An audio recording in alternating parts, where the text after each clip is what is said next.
light our path. Poison darts fly by, sidestep the jungle's wrath. Floors collapse to darkness, spikes wait below. Balance on the brink, inches from the fatal blow. Pressure plates, trigger blades, steel slicing air. Dropping low, dodging death with seconds to spare. Doorway sealed by magic, runes burning bright. Trap cracks the seal, no fortunes in sight. This is trap, roll the dice, risk it all for the gold. Sit down, join in, enjoy the tales being told. A dungeon crawling crew, we're creating a buzz. Now that you're here, you're trapped like us. Chamber opens wide, floats a nightmare from the dark. Central eye blazing, anti-magic leaves its mark. Eye stalks fire wildly, see the magic beams flash. We scatter, roll for cover, dodge a death ray blast. Frontline flanks quick, a charge into the breach. Casters weaving spells once the gate shifts its reach. Kill the monster, grab the relic, collect the payday. Rinse and repeat, this the adventurer's way.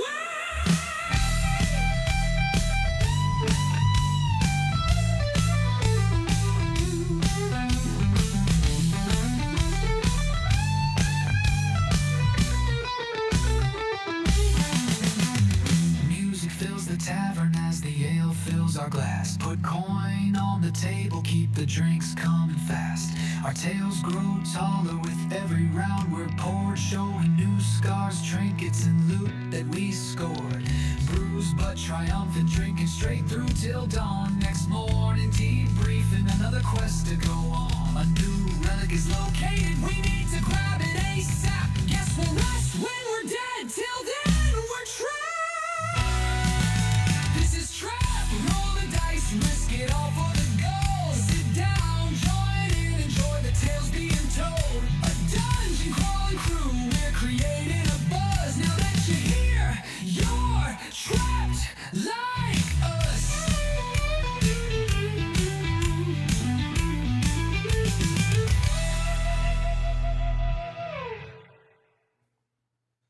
Hello, hello, hello. Welcome to tonight's episode. The final episode. Just kidding.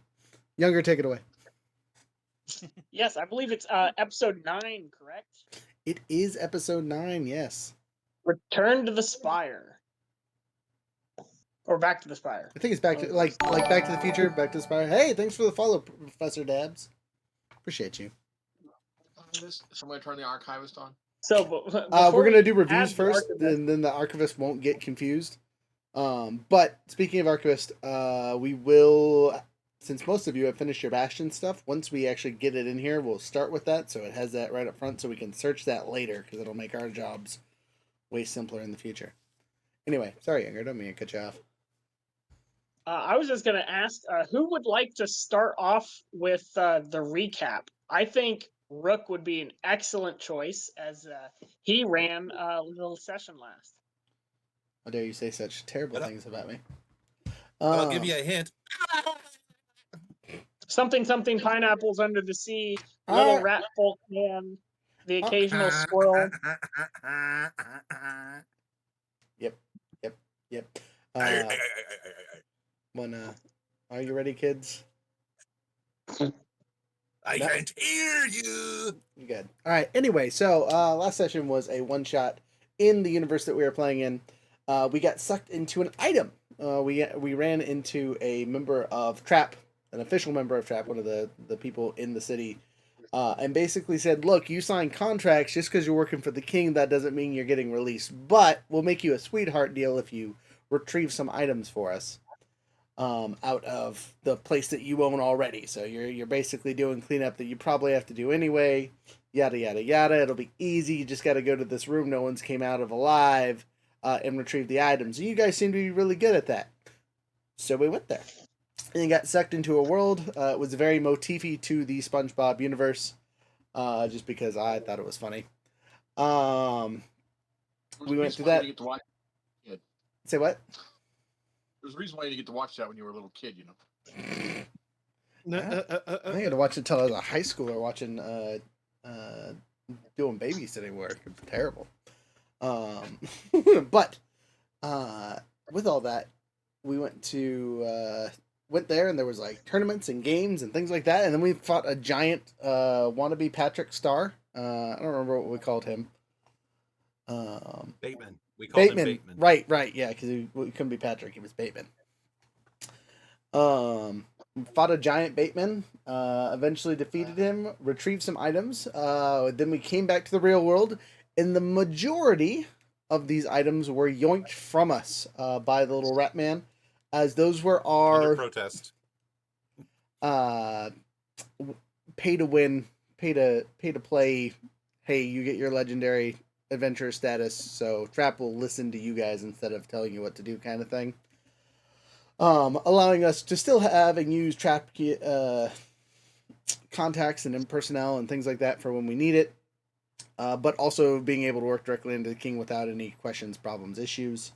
We did get to keep at least 2 major items, if I remember correctly. You guys got the summoning necklace, and there was one other thing. Do you guys remember what the other thing was?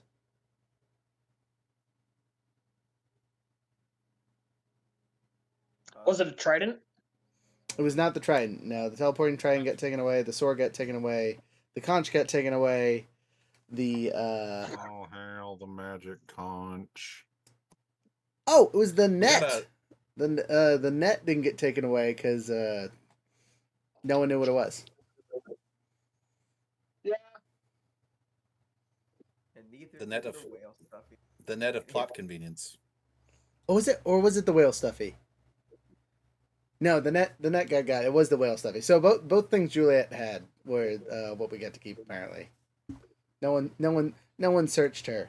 They're just like, you didn't have anything important. That necklace looked like it's supposed to be there. Holding a whale stuffy makes sense. It was a I good also way had- for a for what could be perceived as a non-canon adventure becoming canon by stripping away all the OP items that have been retrieved.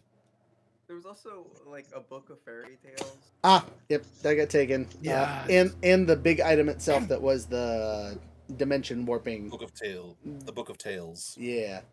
So all that got yoinked up. Again, the only thing that we got was the whale stuffy, which is magical, but you guys don't know what it does, and I'm going to give that to Younger because I think it's funny.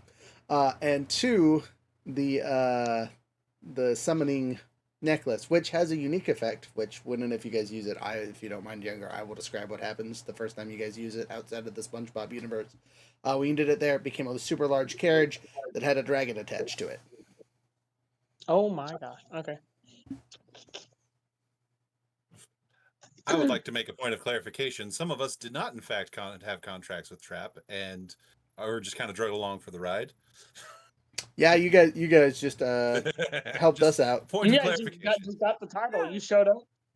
You Yeah. showed up and you were like, "Oh, you're at the class." Stamp.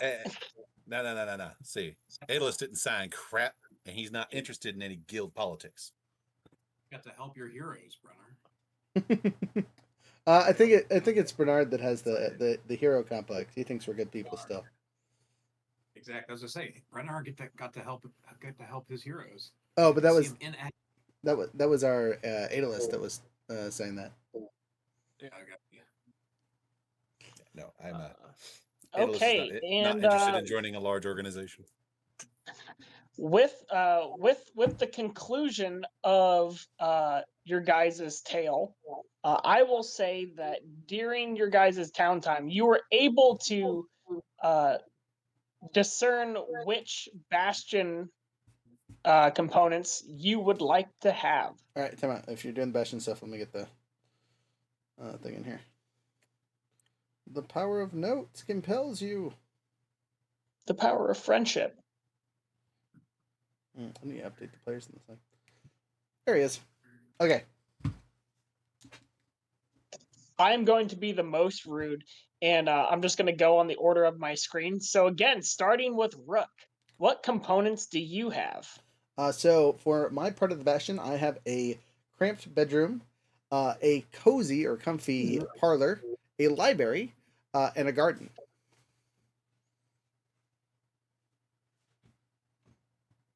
I imagine this to be a room that is connected to a small parlor on the side, and the parlor is also connected to my library, and the library has an overgrowing wall garden that I will tend to.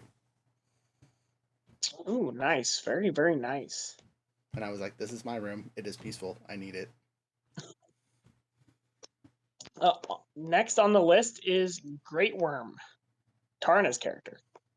I went with a roomy bedroom, a cramped kitchen, a sanctuary, and a storehouse. By the way, I'm putting all of my money into the storehouse to purchase goods. 389 gold pieces, 85 silver pieces, and 7 copper. Wow, quite a little bit to put in there, but it'll probably be safe. Well, so what's happening is now my hireling is buying that much stuff worth of goods to sell the next time I can speak to them. Okay, and we'll definitely have to hit on the mechanics of what these bastion facilities will do once we hit the 7-day component after this. On to Freya. What is Juliet's bastion components appear? Oh, okay. So if Juliet actually gets to have one, arcane study, probably, that and a smithy. Okay. Nice. Are you gonna, Tinkering, that's kind of the vibe. are you gonna take a basic room and or one of the other basic level ones because you get those for free? Yeah.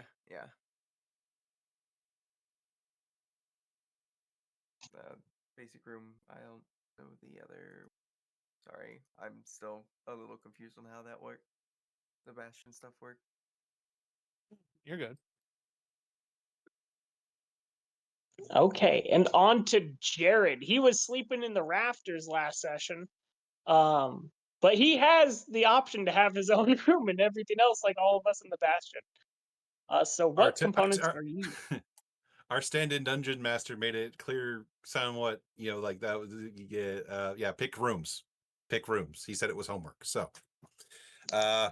under like says, look, just pick a space so that nobody invades it. He's like, fine. So he picks for the functioning rooms, the rooms with ability, one herb garden, which can produce an herbalist kit or a healing potion every week. I want to say for sure the healing potion once a week if the hireling is there working it, and then a food garden can produce 100 days worth of rations at the end of a week. Hey, that's gonna be useful down the line. And then for regular rooms, a cramped bedroom and a roomy storage room, to put said rations and healing potions. Very smart. On to very basic. absolutely. Hey, that was a component nobody else picked yet, so definitely useful. On to Vax. What is Vax Vindeep doing if he's at the table? Sorry, I just smacked my drink with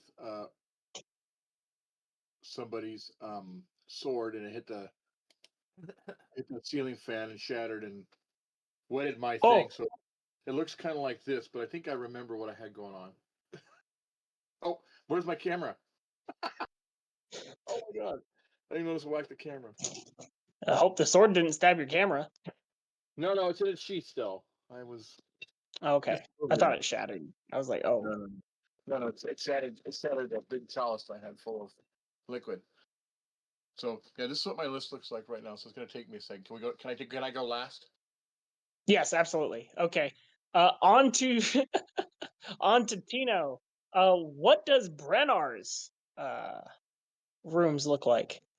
So Brenner is gonna be picking up a cramped bedroom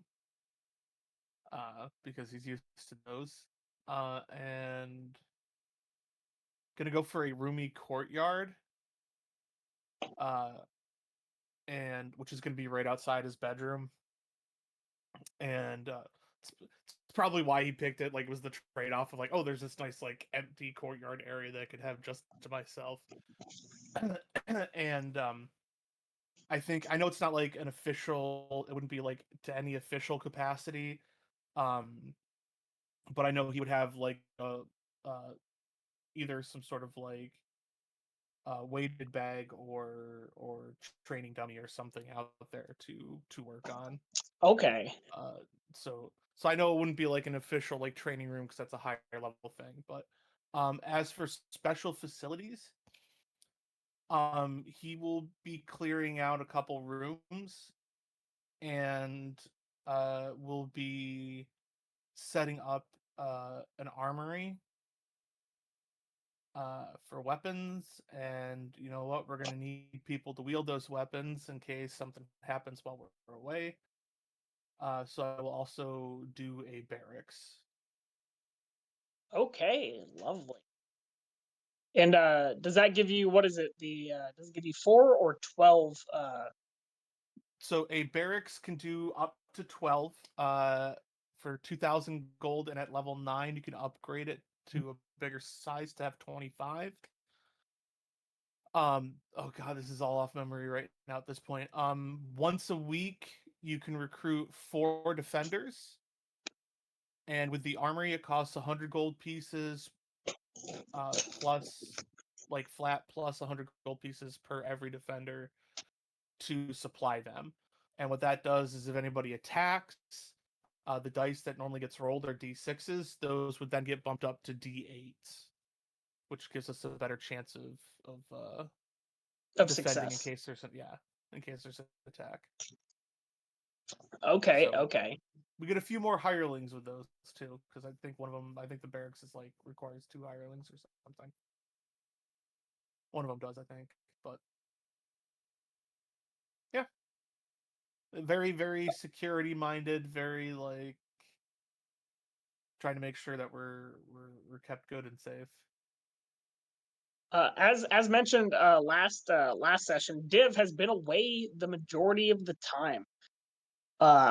However, during your guys' adventure, he had started, clearing out a space for himself. He actually has 2 of the same basic accommodations that Brennar has, except his outdoor courtyard is more for the purpose of being a place outside that he can be able to conduct ritual spells.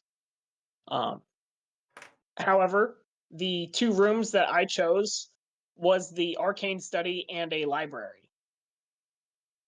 Except my library will be mostly composed of compilations of just like really really crude spell books that mostly like contain the equivalency of like just all of the intricacies that I have written about like a single spell, a single ritual spell, and put in the shelf. So it's like I have this big library area, and there's only only about 15 books in it, with several scrawled notebooks. So those are the components that my character has added to the bastion. I know it's a little bit of double dipping with Relire's library, except his is more useful. I have a couple historical tomes, but besides that, nothing too fancy. And Freya's also got the arcane study as well, which right now I believe only gives us extra identify uses, which I can also do on the regular. The nice thing about both of us Oh. having a library is both of us can give the research order, and it'll either double the speed at which it's found and or let us check out 2 different things at the same time. Yes. Okay. So, once all of your guys' characters reamass and reallocate and have a day of rest, after your guys' adventures into the bottom of the sea, Div will oh, my bad, Vax. Your character well, you're muted right now, I think. So feel free to talk. No, I'm not muted. Am I? Oh, my bad. You're just really quiet. Okay, so I'm gonna go with a cramped bedroom and a roomy dining room, so we all can enjoy meals together. Hey. We got a kitchen. We got someplace we got to eat. And then I'm gonna go with a workshop, and a sanctuary. Workshop and a sanctuary. Okay, awesome. I think we got a good amount of diversity in this group of our facility upgrades and abilities.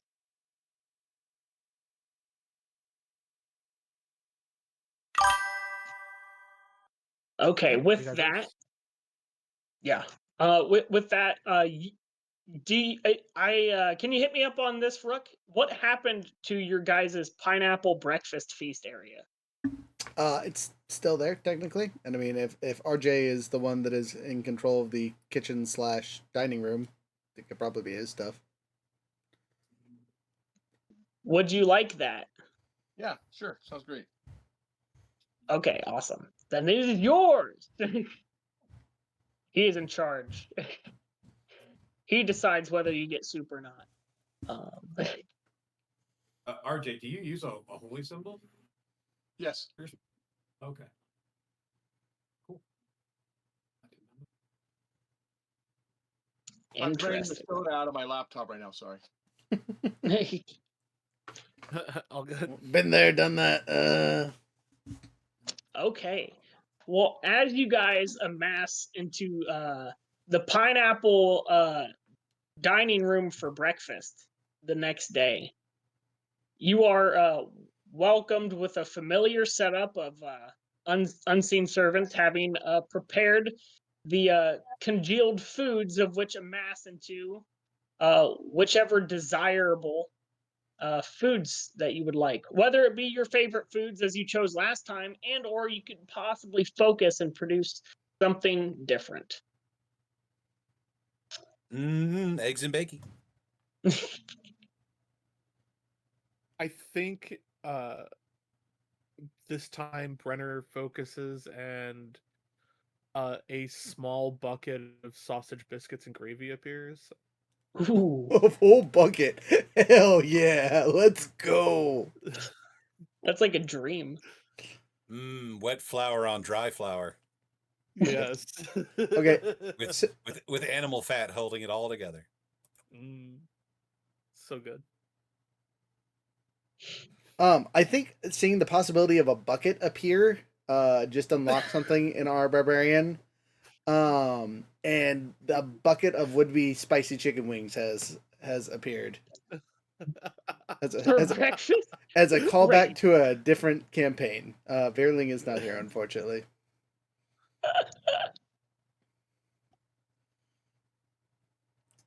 Can I tell that story, Younger, real quick about the chicken wings?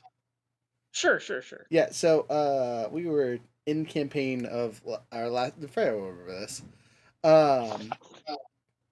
And into last campaign, and we're fighting all the big bads, and we get to the spot where basically one of the players gets a wish, but it's not. It sounds sketchy. It's real weird. So they're trying to come up with a way to not get themselves cursed or anything negative to happen. And after everything was said and done, they eventually just like had chicken wings, and then they wished for more chicken wings. Because the wish was in a form of food. So once you ate the food, you get to have your wish. And like, these chicken wings were so good, I would like another. Infinite possibilities wasted on really good chicken wings.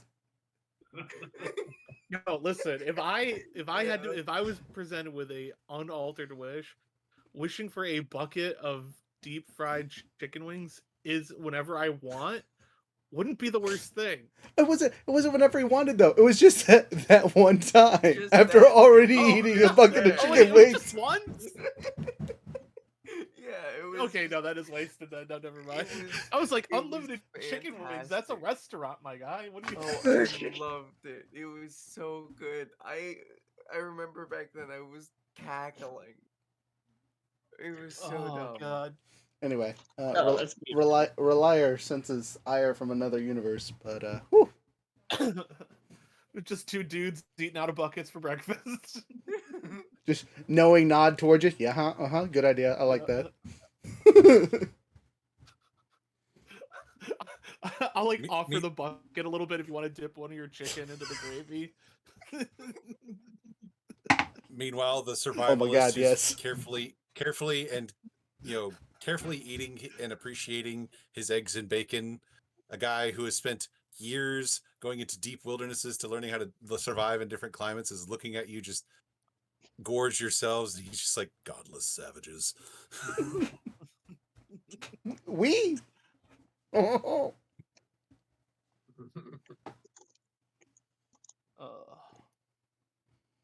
No. You don't understand. That was me asking God for less savages. You are in the wrong house. Just tons of carbs and protein being consumed. Got a bulk. Got a bulk. Oh man. Okay. I guess I'll go next. As you guys are all eating and enjoying your meals, you see a strange assembly of eggs, very very large eggs with a stone-like exterior, appear on Div's plate. And instead of just going and simply, eating like eating, he's eating them almost raw. He cracks them open with a chisel and a hammer, revealing a raw egg, of which he then just kind of drinks like a cup.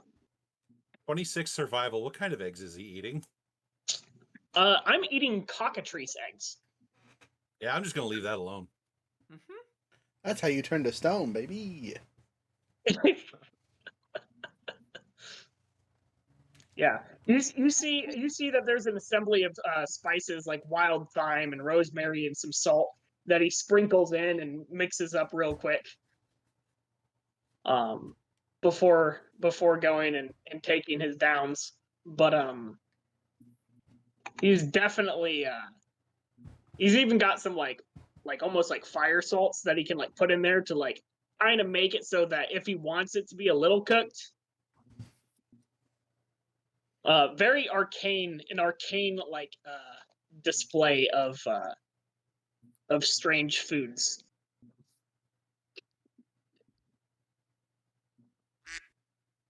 Is Tarna eating her plain gruel with a red raspberry on top, or are you spicing it up with a blackberry this time? Actually, that's exactly what it is this time. It's a blackberry, perfect black. Solid. So, in between chicken wings, Ralire is going to look over to Dev as he is cracking open these eggs and go, "Hey, mon petit navigateur, where the hell are we going?" Oh, well, you see, we are going to be headed back to the continent of which we came. We have about a week to prepare before we'll set off on our departure. However, we will be in a much smaller boat than we were last time, but supposedly more capable. The Argonautes is going to be sailing along with us, with a much larger amassed crew. At this time, I'll actually turn to Freya's character Juliet, and say, "You are a lead architect, are you not?" I am indeed pretty good at those things. Do you think within the next week that you could possibly procure the assistance of an additional, not necessarily artificers, but other engineers or architects as well, in order to assist us once we get onto the island? The king has directed for us to go and attempt to move the obelisk to the city of Heliandros. It turns out that it was discovered that it was actually hollow, and so they believe that it can float with assistance if we can get it back to the ocean. However, it is still extremely heavy, and so it will take many days to construct a clear path not just wide enough to be able to traverse over, but it will require lots and lots of scaffolding, lots and lots of logs to roll it down, extensive pulley systems and such. So if we have yourself and at least 9 other engineers, we should be able to do it. But if you would like for there to be up to 10, we won't say no. You know. We're going to need more hands than what. Oh no, absolutely. We will sort out the additional complexities of individuals. We're just looking for specialized help. We can find the woodcutters and everything else. Okay, I should be able to figure out something. Okay, awesome, wonderful. Yeah, just get back with me as soon as you're able to see if you can find the associatable work hands.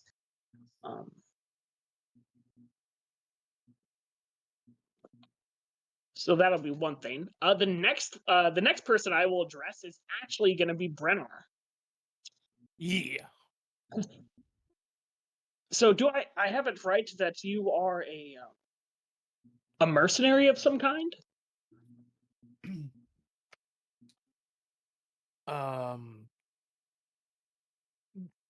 No.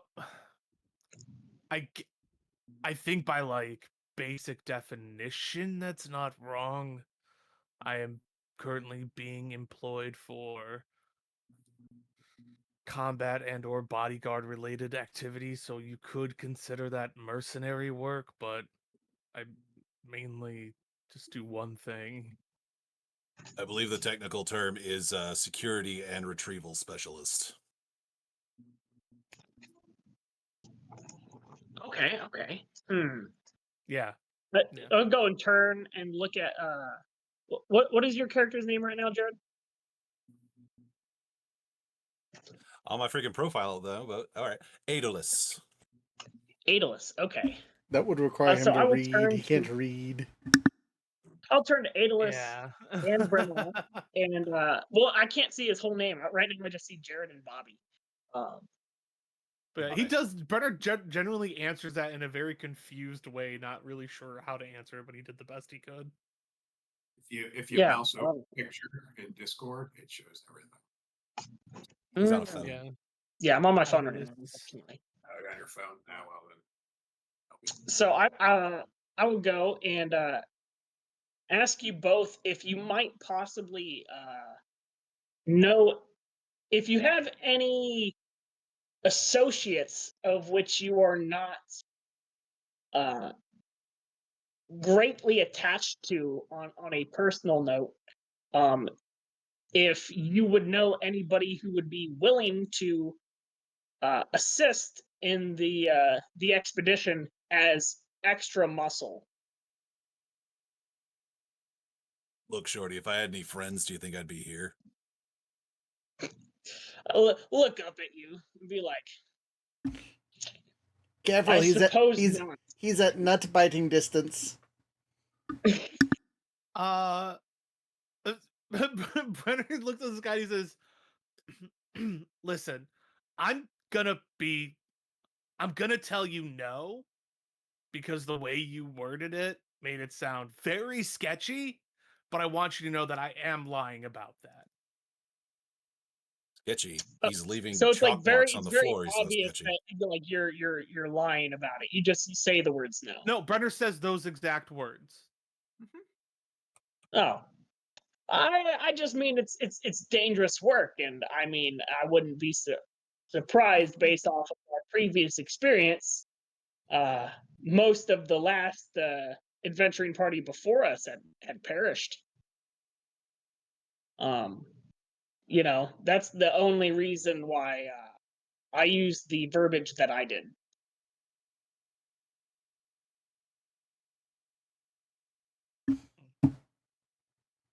Hey, I know a guy or two that could use some work, and if they happen to disappear, no one would care about. A guy or two. Do you know about 45 of those guys or two? Look, I get around, but that's a lot. It is a lot. What have you considered talking to the Fighters Guild or the Guardsmen Corps? Oh yes, absolutely. But figured maybe talk to one of you if you have better ties to them than myself. I'm usually kept up in sages' quarters, or you know. Why don't you just go to like a slummier area and just see if anybody wants a job? I mean, there's plenty of people that Yes, because I'm sure that after our arrival at this property, all the vagrant population are just so excited to talk to us. I You know well, what? That's actually an excellent idea. You know who wasn't here for the majority of that mayhem? Juliet, Brennar, do you think you could, since you came up with the idea, do you think you could go down to the slums and possibly procure some of these individuals? I literally just look at Juliet and I'm like, those are the friends that I didn't want to bring into it.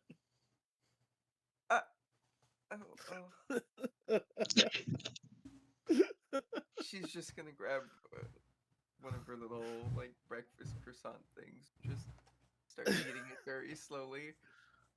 I think Brenner just to like save face is just like, yeah, we can. He's just like, yeah, we'll stick to like the southern part of the slum, so I don't know a lot of people there. Oh, wonderful! I start eating the bits of the cockatrice eggs like rock chips. Yeah, we can do that. Sure. Sure. Wonderful, wonderful. We could also go to the docks. The sailors that don't want to go with their last ship can go with ours. Oh, we got plenty of sailors. Those ones are being directly supplied to us by the King's Navy. We got shipmasters, expert navigators, and sailors. Yeah, no, but get those sailors to also do some logging.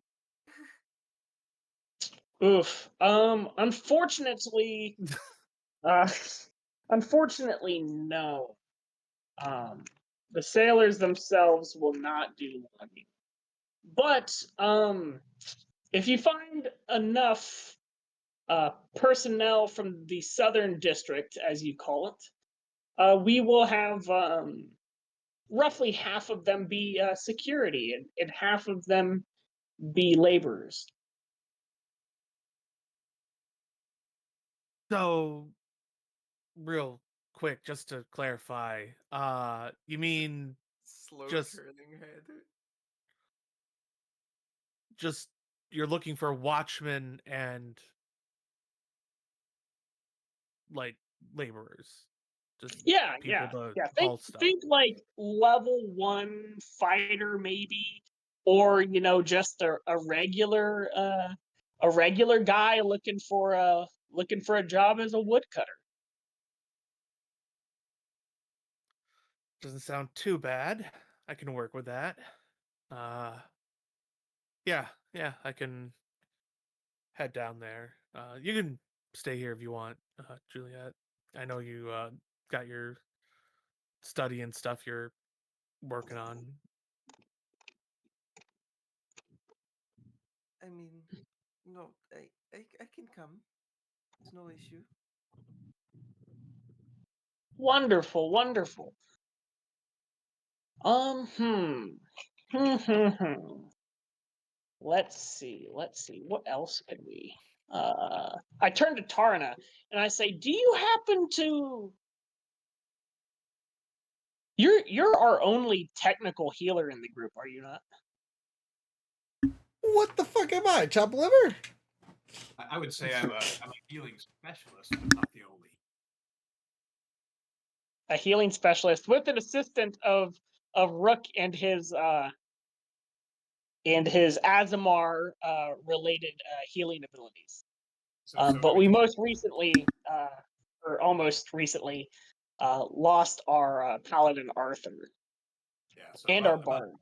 half of my spells are dedicated to healing, plus many of my channel divinities are healing. So, and I actively keep Revivify prepared. So I guess technically I am the primary healer. Okay, that is going to be important in the upcoming adventure. I will mostly turn to you and say,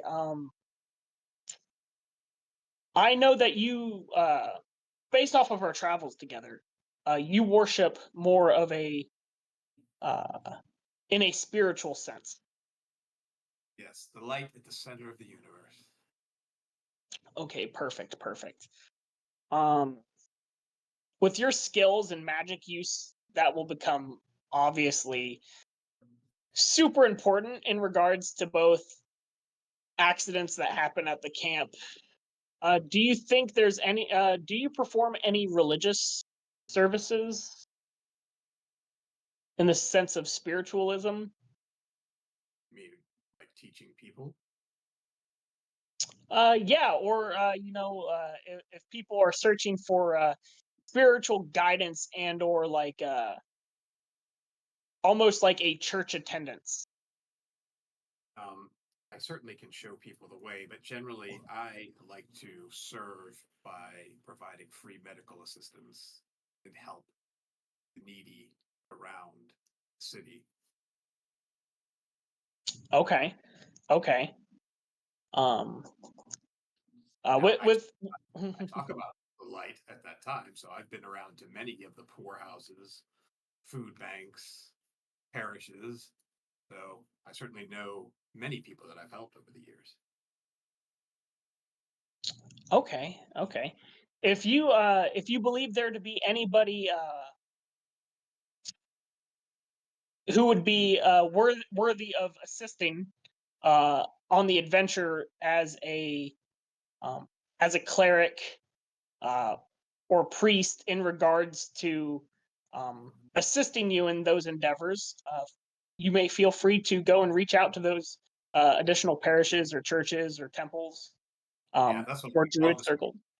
yeah, I'll reach out to all of the kind of places of charity, houses of healing, worship in the city because I probably know them all or most of them.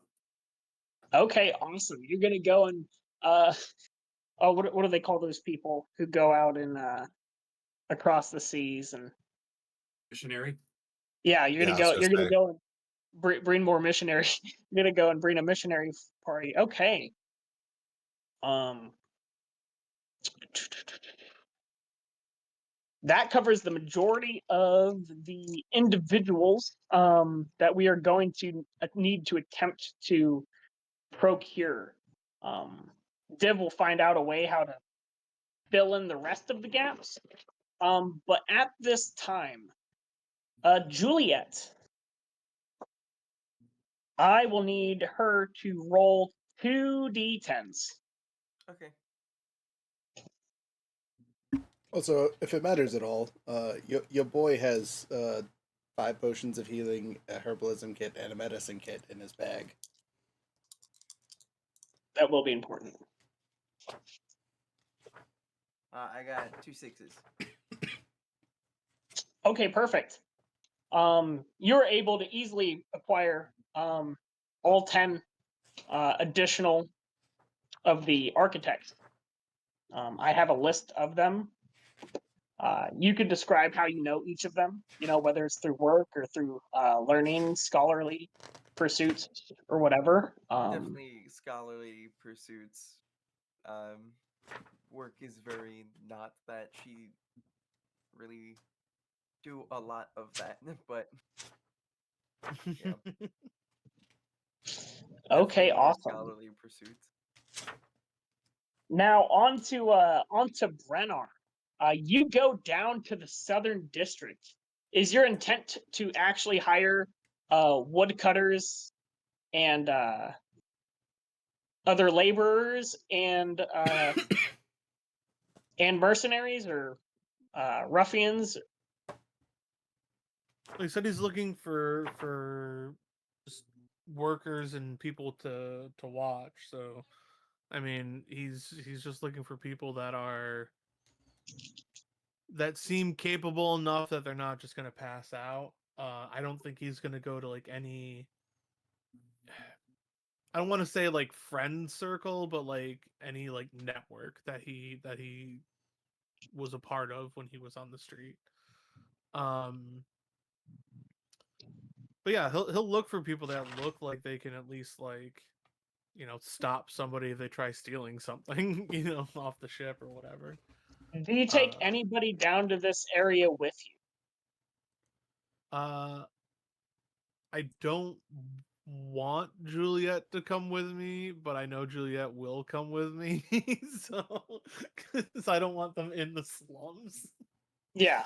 But you could also ask any of the other party mates, such as Ralire or Vax, or even his name begins with an A. I'm really bad. Aeolus. I need to write that down. Write that down right now. If the name's easy to remember, if you know the name. Just think a lazy Canadian. A do less. Juliet. Okay. Also, So as a side note, why are potions of healing so gosh dang expensive? Why do you think I got an herb garden? Yes. Oh, and I think I'm gonna switch mine to scriptorium from sanctuary. Okay. That's fine. Is that a 5th level one?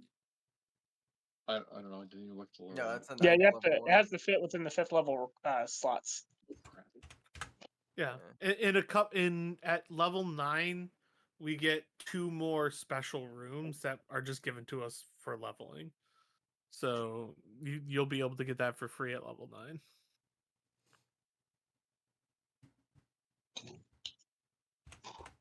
So you don't ask anybody else to go with you? I mean, I don't have a particular need to ask anybody else to go with me. Brennar was content doing it by himself, but Juliet wants to come with, so she's gonna be coming with. Okay. I'll go with them because like I said, I don't have any friends, so I'll just go with them. Okay. Perfect. What a wonderful way bored. to start. Did anybody else choose greenhouse? Greenhouse is not an option at this level. Oh, it's yeah, that's the level 13 one or whatever. Just as another side note, your boy broke after buying all those potions and other things. You 2 or 3 all head down to the slums. So I will need. This is going to be a series of group checks. In the events of there being 2 successes, if a critical happens, it counts as 2 successes. If 2 of the characters are able to get the roll, it's also a success. If a single die is rolled and it's a success, it will be a partial success. And if there is 0, it will be a complete failure. I will need a persuasion, an insight, and a 1 moment.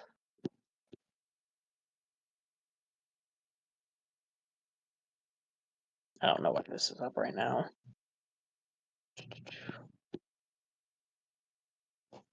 Since you're going to an area of town that you're not familiar with, I'm going to say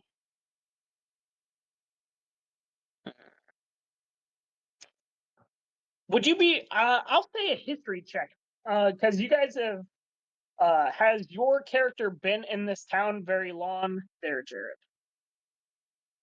I mean, I figure he's spends most of his time in the wilderness. I mean, this is probably where he comes to get jobs for people who need guides, but he doesn't. This is the first time he's at a permanent residence in this town. So Okay, so if you would like to make a survival or a history chance check, that is another option that you guys can do. My survival is 27. Your boy got expertise this level. So you already rolled a survival check? At 27. Okay, so that's was that a critical or no? No. Okay, So that's a success. Julie, is Juliet coming? Yeah. Roll a survival or history check. Oh. Okay, I could do history. That's a 9. Okay. Take a guidance. Add a Okay. D4.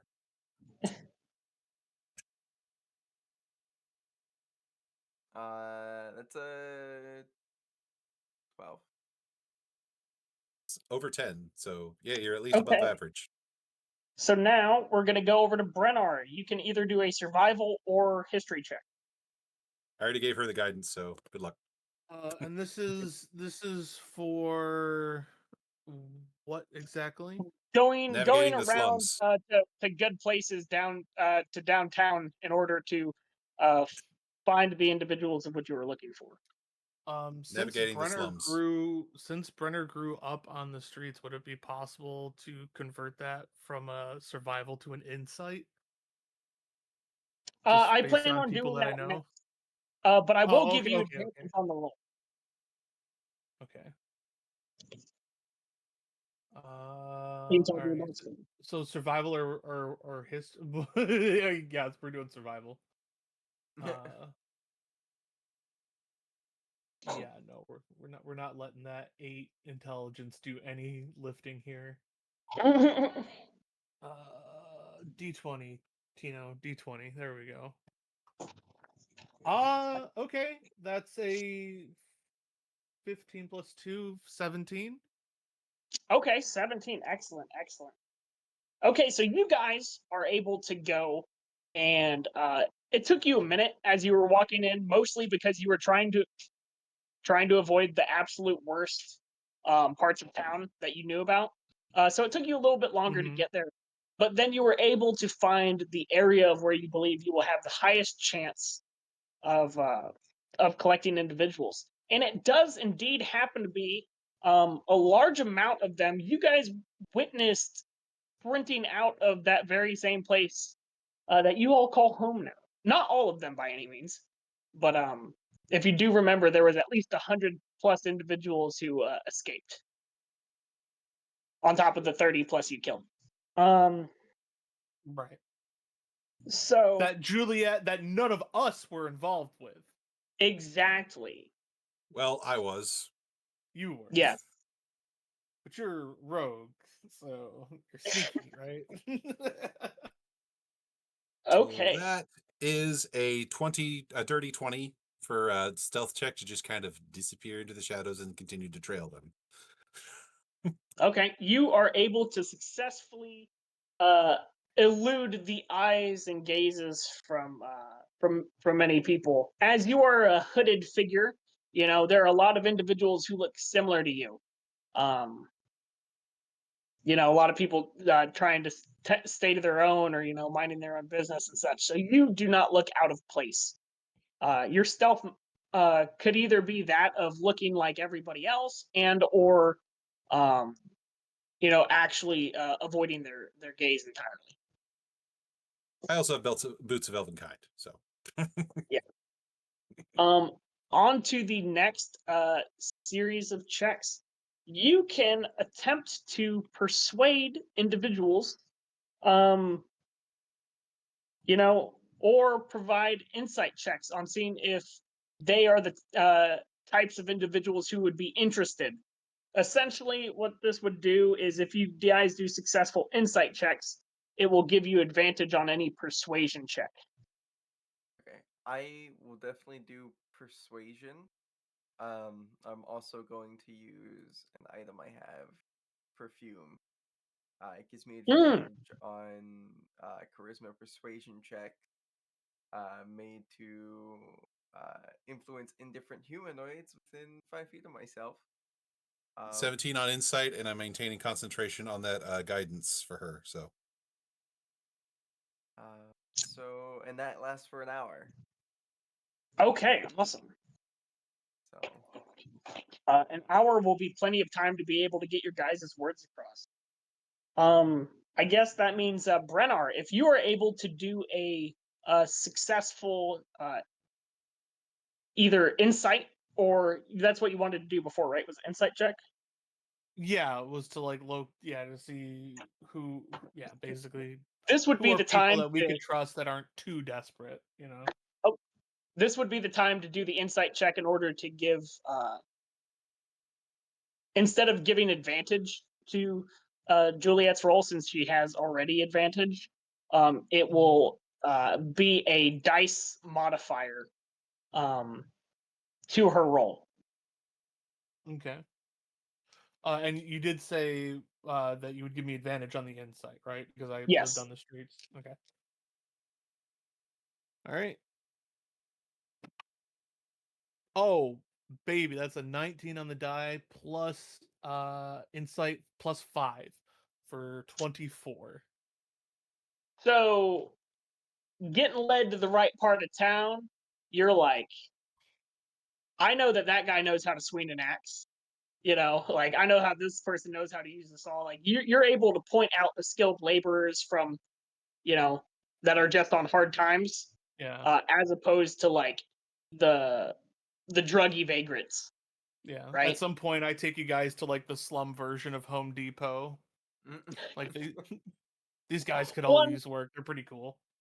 100%. Like this used to be like an industrial part of the town, you know, like way back in the day, and then like everybody started moving from like woodworkers to like stone workers, and like so they just fell destitute. Mm-hmm. Right. So yeah, awesome, excellent, fantastic rolls. Okay.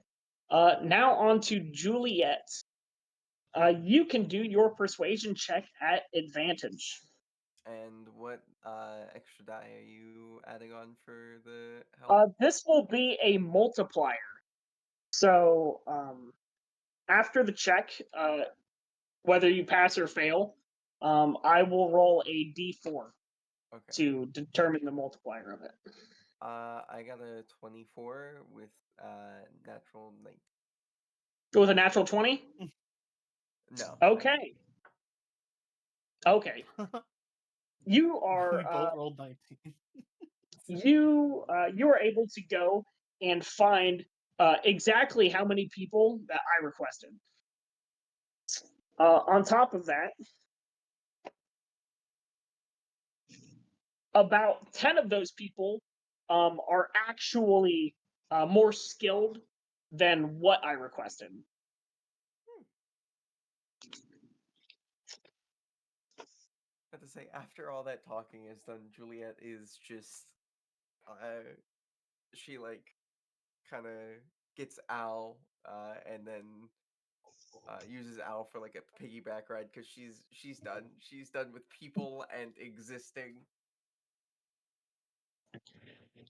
Yeah, so you guys came down here with all the information in regards to like what the workload would look like and everything for all of these workers. You're like, hey, you're gonna go to this like far off like coastal continent. You're gonna be doing like lumber work. You know, some of you guys are gonna be looking as like security to make sure you can keep some of the bugs away and stuff like that. You know, take care of snakes. You know, uh, or whatever you need to say in order to get the workers there. It's especially convincing because I particularly, like on purpose, left out a huge amount of information, such as the insects, you know, are 5 feet tall and want to eat you, or like the snakes are like the size of small dragons, or that there's a bunch of like reptilian bipedal creatures. Are you just talking about Some of which are Australia bigger. again? Yeah, exactly. Right. So I specifically like told you like, oh yeah, you know, like there's like make sure you bring some sulfur pouches for them insects, you know. Do you tell them that it's for like a guild, or do you just say like, hey, do you guys need some like you guys need some work, we need some people? It's definitely Like, more along what the does lines Juliet of like, say? we're like we're looking for additional hirelings for this contractor job that we have going on. You know, There are some Right, skilled. well, I'm asking personnel. what Juliet says. What Juliet said Oh. to them. Let's say Like what? Julie, Yeah. Juliet very plainly just says, "Hey, if you need work, I've got an opportunity for you, and it comes with, you know, going to a new land, and we'll come back, but gonna be seeing some new stuff, call of adventure, stuff like that." Very at first very timidly, and then after like a little bit of just kind of getting fed up of nobody listening, she starts actually getting louder about it. And it worked. You got everybody's attention. Time out. Did you There's send all more 3 of the people that have never been to the continent to go recruit people to go to the continent? Yep. Did you just Mhm. blind lead the blind into their Yes. deaths? Gosh dang it, Dev. Why are you so Absolutely. evil? Yeah. I hope those And I assassins think kill that- you. I think the help that you get from Brennar comes from him like hyping up like adventuring and stuff, and like like basically everything Zarin said at that party, he's like parroting it back at them because he was so enthralled with the stories. And it's like telling people about all these gold, all these riches, and like all these things, and da da da da da. And like maybe if this goes well, we can help them get other work elsewhere too. Help them, keep their families fed and stuff. So Brenner's just sort of like throwing that like stuff into people that are like hemming and hawing. That's his support. I just followed along and made sure nobody stabbed anybody in the back. 100%. If there had been worse rolls, such as on the survival check, you guys would have definitely been, more looked at as targets as opposed to as people who could improve their livelihood. So you guys did really good on the rolls. Like I said, there's actually more people wanting to join than was available, room available. So you got the full workload of individuals packed and ready to go. In a single day at that. That's crazy. That was definitely designed to take longer than it did, but you guys kept on rolling above 20, so good job. So you guys return home after a long day. What has Vax been doing since the other group was out?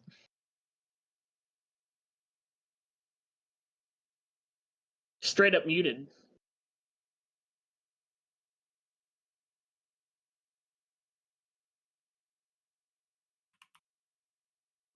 There we go. Basically, just getting my bastion organized, getting my hirelings working on making stuff, because both things I have are crafting.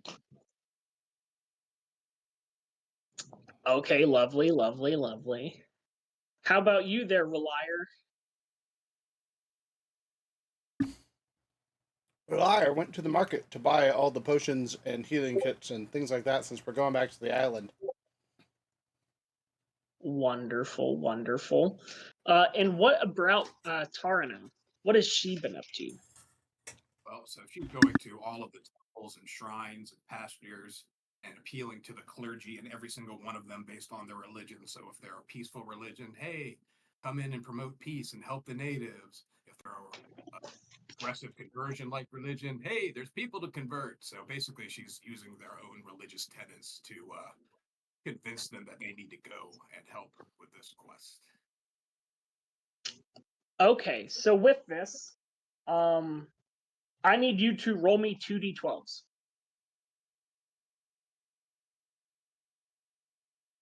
7 and 7. Okay, you are able to go and see all 12 temples located in the town. Nice. And with that, you can do a religion check as opposed to a persuasion check in order to see if you can get people from these churches to come and assist you. Basically, how this is like, what is the maximum roll you could possibly get? So if I cast guidance on myself, I could theoretically get a 32. Okay, so basically, how this is gonna go is on a 30 or higher, you will get all 12 associates, right? At a 25, you'll get 10. At a and at a 20, you'll get 8. On a 15, you'll get 4. Okay.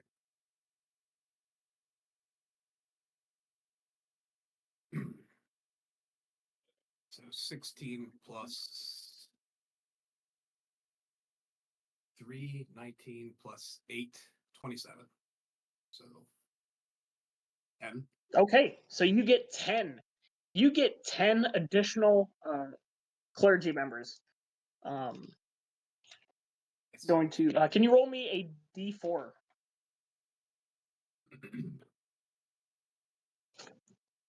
2. You say 2? 2. Okay.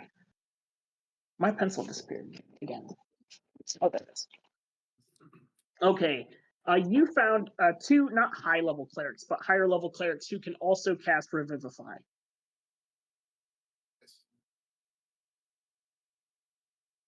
The other 8 of them are mostly there to be able to conduct services. And they might be able to cast a cure wounds spell, but most of them would be the equivalents to acolytes of their disciplines. Okay. So you're able to get 2 priests and 8 acolytes from various Greek gods and goddess disciplines.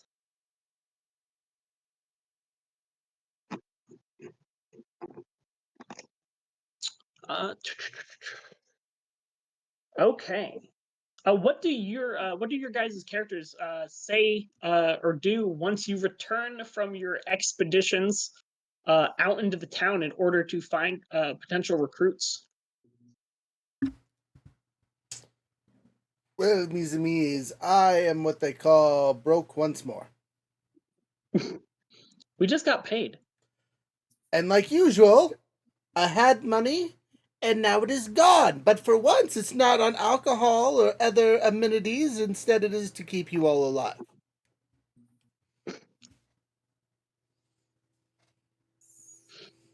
Thank you. Don't thank me yet. They might all be for me.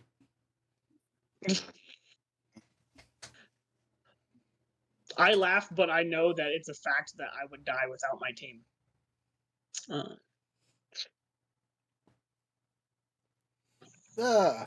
Also, I had some surlier individuals following me on the way back. I think I lost them before I came here, but it did not look very friendly.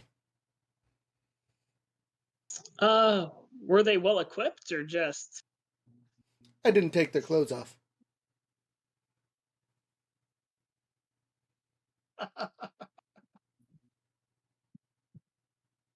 Damn, that should have been way funnier. Fuck you guys.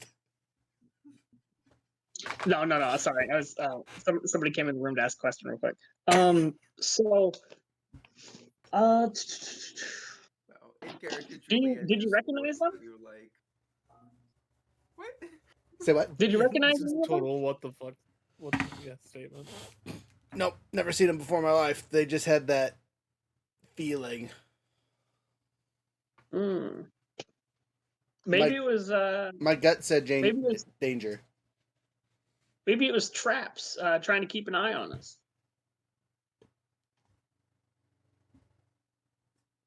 I wouldn't be too worried about it. I know you can handle yourself. Thanks. I turn to Juliet and Brennar, and Adolis and ask, so how did your guys' trip into downtown go?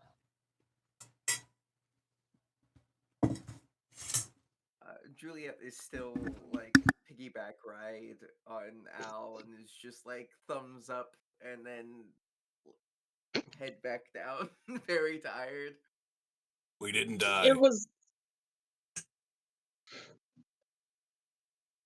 Yeah, no, we had a lot of interest. A lot of people were actually kind of excited to join. you see just like I'm gonna roll this expression die I have. You see as you say that I'm like my eyes like twitching, like really like straight up disbelief. Like it's like there's a clear moment that it was like there's no effing way, like, and then it's like recomposure. Juliet, Like as I like bring like a cup of tea to my mouth, and it's like, oh really? So like Juliet will then be like blank the amount of architect, like engineers, and then all of the people that we got. That's ensure. like you're just gonna like provide a list. Yeah, it's more like this is the amount that we got of this group, and this is the amount we got of that group, and this is the amount we got of this group. Yeah, so you guys ended up with a total of 25 mercenaries, 53 carpenters, the 10 architects. You actually had to turn 2 of them away. And like I'm just like straight up like absolutely like dumbfounded, like caught off guard, like almost choked on my tea kind of deal. Like when you're like it was like, wow, you guys are. I'm so glad that you guys joined the team. Yeah. You just see like this like little crooked grin like spread across Dib's face. Yeah. I mean, Juliet's really great with people. Oh, don't sell yourself short. I believe all of you probably, if you got this many people, like I know you guys had to have done something. You also smell really good. I don't say that about most people. Who is he saying that I say to? that to Juliet. Yeah. She just like pulls out a little bottle. It's got like it's like half used. Just Did you make that yourself? no, it's something from home. Mm. I was hoping you could. I was hoping you could give some to Ralire. I mean, I could probably make some if we set up a garden for it. Of all the people you say smells, you yell at the man that takes a bath on the regular. Ridiculous. Hey. I'm not talking about here. I'm talking about when we're outside. And at that point, I could use some too.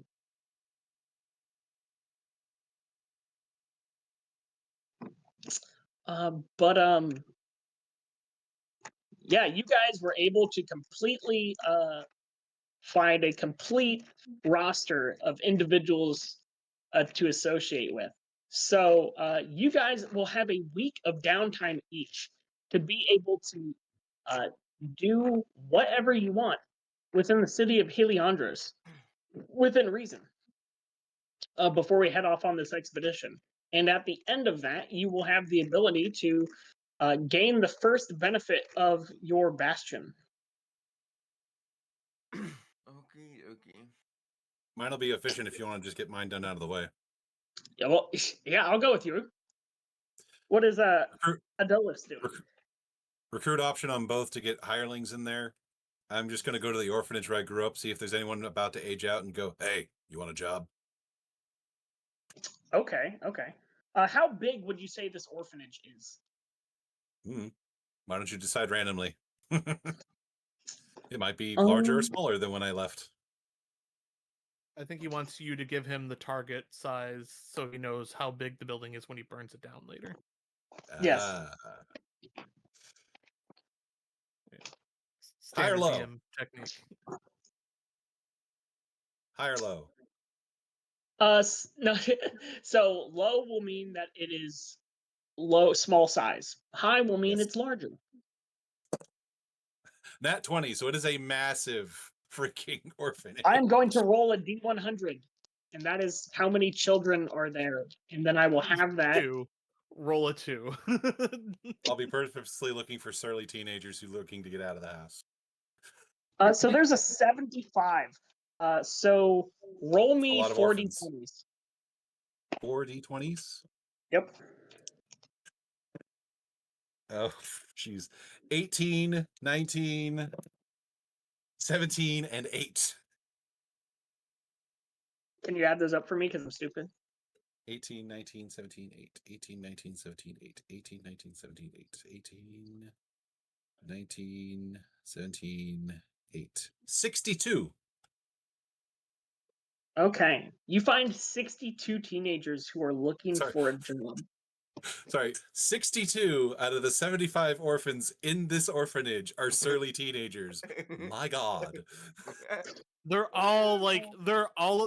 every single one of them has the same birthday tomorrow. They're about to age out. Yeah.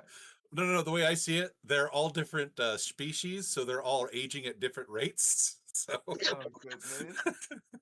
I love it. They're all one famous bard's brood of children.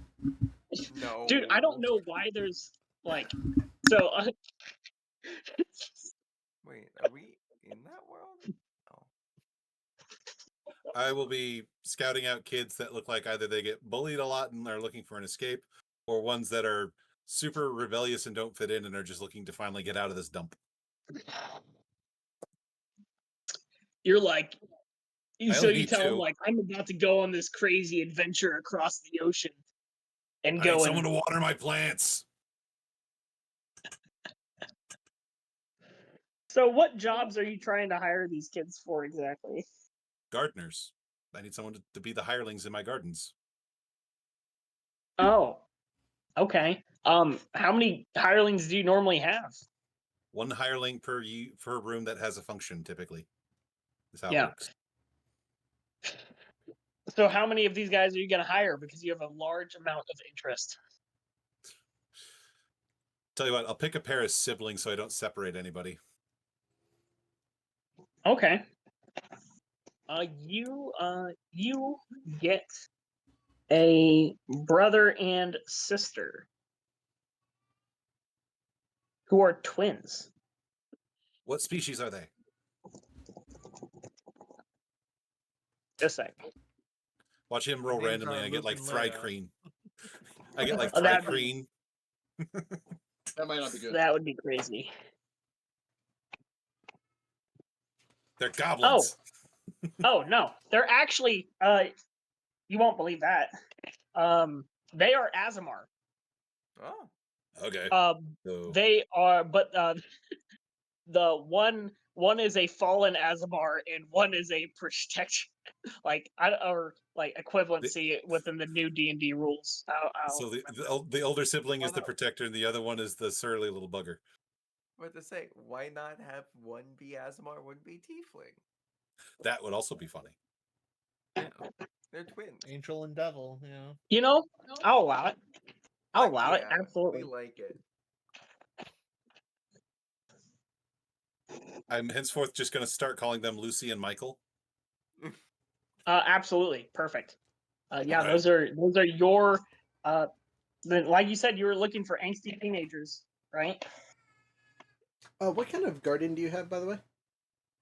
I have 1 food garden and I have 1 herb garden. Okay, cool. They're both currently 17. All right. You both want a job? Yes. How much will we get paid? Out of character, the bastions are self-sustaining, so I offer them whatever price you would pay for a hireling that is maintained at a bastion. They are they're like blown away. They're like, that kind of money? Anything more than coppers? Absolutely. That's like Just room need and to- board, right? Just need to water the plants and harvest the crops. It's pretty easy. How many buckets of water do I have to pull out of the sewers and walk halfway across town to deliver to? There'll be a source of water available. It's in the garden. There's a well. Okay, yeah. So There's a they're gonna tub. like absolutely like hands down like they're like anything to like get out of here. And like Cool, let's other go. kids are like trying to like reach over and like grab them and like pull them back in. Be like, you can't Those are the kids that get the drow death stare. roll an intimidation check. I actually have only an average charisma, but here's the thing: it's not an act. Yeah. I have a -1 charisma. That'll be fun. I'm going to give myself guidance. Oh no, 5. They are not impressed. Yeah, so like as you're like trying to intimidate him and be like, you're just gonna sell them on the market. It's all a ploy. It's a Okay. lie. They're Situational trying to bonus. convince the kids to not go so that you'll take somebody else. Situational bonus I'm going to try to proc here. I'm going to use my telepathy to connect with the 3 biggest bullying looking kids and speak in their heads. Let them go if you want to keep your fingers. Okay. I'm gonna roll 3 rolls. Oh, never mind. I'm gonna roll 1 roll. Yeah, as soon as you say that, like this In their brains. This Goliath just stands up like amongst the like he's been like sitting in the back the whole time. And he just like grabs like 2 other kids and just like throws them at the others. He's like, go back to your dorms. I'm adopting these kids. Pointing The orphanage to Lucy that and Michael is like, it will cost we have to feed them and board them and everything. So if you're willing to pay the 1 gold premium for each of them, you may leave. He's raising an eyebrow. He's like, wow, this dude really doesn't recognize me. All right, I'm just one of the faceless kids he's had. Whatever. He just pulls 2 gold pieces out. It's like, here, can I leave now? Oh, he absolutely recognizes you, 100%. While you're That there, was a weird kid. can Oh, I That have was a you? weird kid. While you're there, could you have picked me up my 2 hirelings too for my rooms? I need a smart one, and another gardener. I'll give you 2 gold. Is this McOrphans? Yes. McOrphan? I'm not Hey, gonna while you're out, lie. can you make that Really a an double? orphanage full Like- of surly teenagers. So I think it'd be funnier I think it'd be funnier if I came back with 2 orphans and Ralire was like, "Where did you get those?" So there's like this 75-year-old dude who like accepts your coins, and then he like looks at you with his glasses, but like one of the lenses is obviously like cracked across it, and he's like, "Aeolus, is that you? How No. many years has it been?" No, it's not Aeolus. It's the Crown Prince. I'm here to throw a marmalade parade. Can I go now?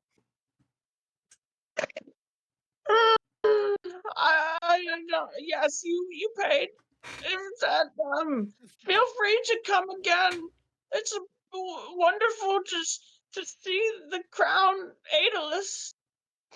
Come on, kids, let's get out of this shithole. Yeah, those 2 kids are super happy. Do you pick up any stragglers on your way out? No, because like I said, I think it would be funnier if Ralire actually walks up to Aeolus when he walks in with 2 random orphans and goes, "Where did you get those?" 100% what I am doing, by the way. Ho Yeah, children labor, perfect. Where did you find such fine hands? God. 1, they're adopted orphans. I got them out of a crappy situation. 2, they're under my watch. If I catch you messing with them, there will be problems. No, I did Thirdly, not. I picked them up at the orphanage I grew up at, and I gave them precise directions, and then just lead the kids to the rooms they'll be working in. I know where I'm going. A brief moment right before you leave the orphanage, the Goliath kid stands at the door and puts his hand on it like this, for a brief moment, and says, if there's any other work, feel free to come by and grab me. Retroactively, I'll recommend the Goliath specifically to Ralire because that makes it even funnier. There's this really big kid, gray skin. He'll work perfectly for you. He won't work for you, but he will work perfectly for you. I don't know what you mean by that. I don't like that verbiage. Let's work on what's phrasing. Are we not doing phrasing anymore? Okay, so Aeolus comes back and tells Ralire about his expedition to the orphanage and says, there's at least one kid waiting for you, and like 60 other kids who also want jobs. Yep. I'm looking for a spot on the character sheet I have for putting down stuff like that. So it looks like I'll just have to fill a other thing.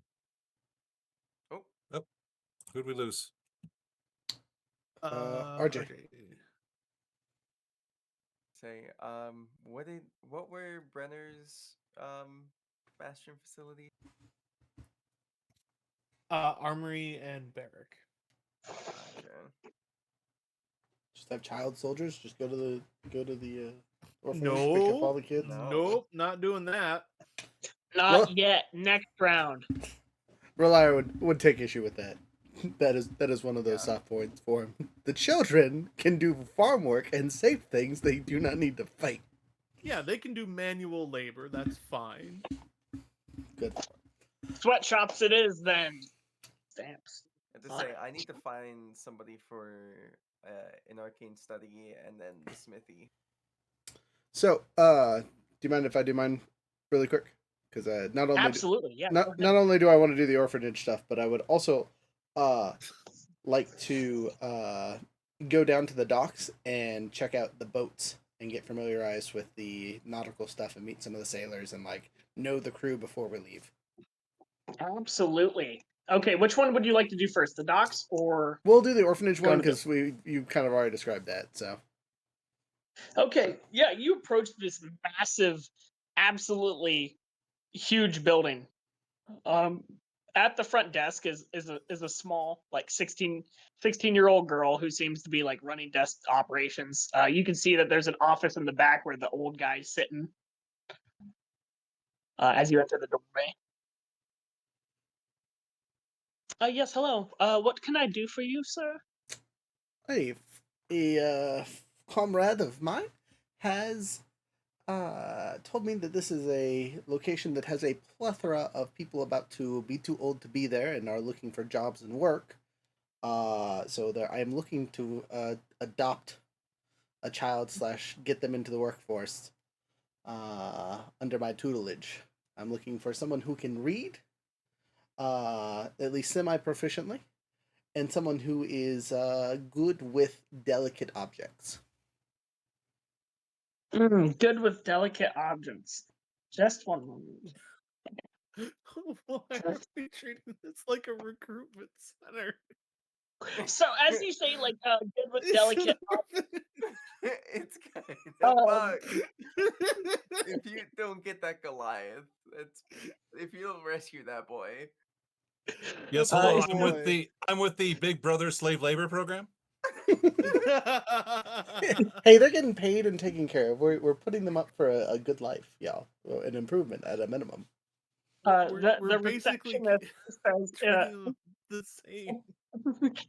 if I wasn't needed here, I would say that I would probably be the only person to fit that description. A lot of the other ones are pretty clumsy. I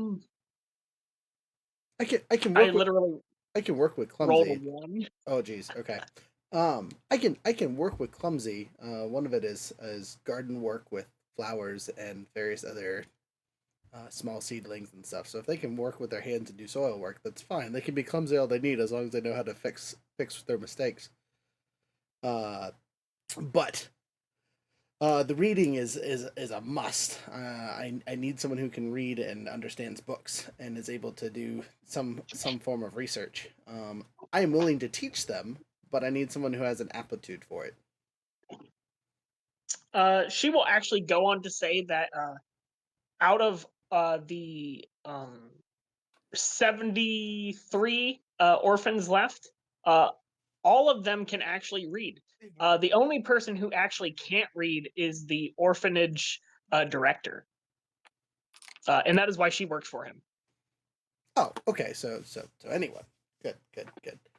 Well, I was told there was a very tall boy, and the library is well, big-ish. Height would be an advantage. Yes, absolutely.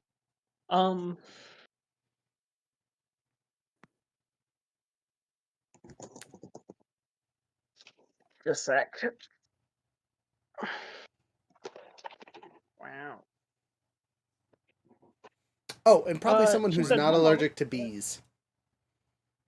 Not allergic to bees. Just a sec. Let's see the percentage of Like they would know. They haven't died yet. It's Everyone good. off. bro. Yeah, so like you asked that question and they're like, I don't know if anyone is allergic or not really. We used to have 100 orphans and 25 of them perished from bee stings. So I think most of them are probably fine. Okay, so we have 60-something people. To speed this along, I'm going to roll a d10 and d12 and just give you a random number, and you can assign that to a random orphan. Besides the Goliath, I'm taking the Goliath to the library. He will be my research buddy. Okay. I love this idea. Wow, literally the guy at the end of the line. Number 40. Whoever your number 40 is on the list.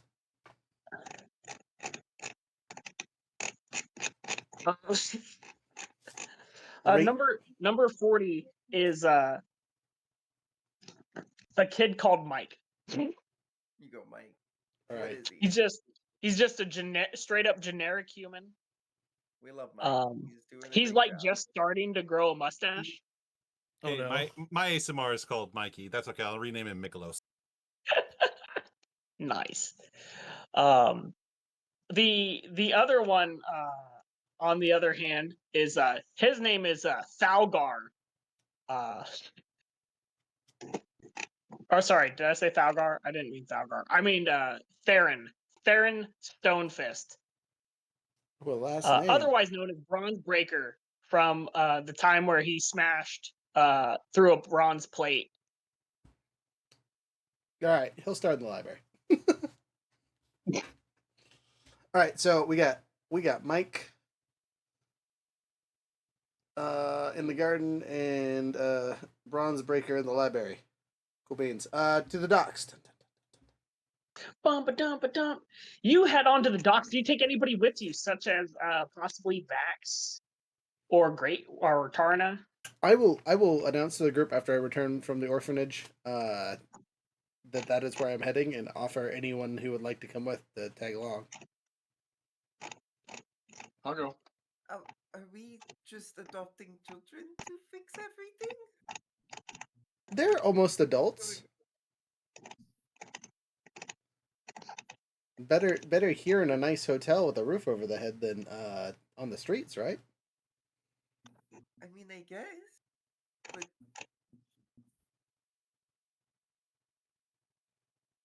do they have any training? Div Oh. turns and says, "Yep, they'll likely end up on the streets like a lot of those fellas that you pulled up from the Southern District the other day. It sounds like they'll hit that time frame just here in a couple months." Juliet's gonna look over Brennar and be like, Brenner's horrified at this. should we go get some children here? I'm gonna say no, because the idea that you can just buy kids is kind of weird. These whoa, are whoa, whoa! Good. You're these. not Time buying out. them. Time You're out. adopting. These are my children. I'm now a father. Yes, and what emotional connection do you have to your children? I don't know. We'll see how useful they are in the future. These Yeah, kids are that's what I apprenticed to thought. be. They're my wards. I like that word. Wards. That's it. That's okay. We're gonna use that word. Sounds better than daddy. Okay, so Should we get war? And it's not my fault you all decided to copy me. Good ideas. Listen, listen, we've got so many people in the slums that are looking for work. We can probably find them a job, right? I mean, yes.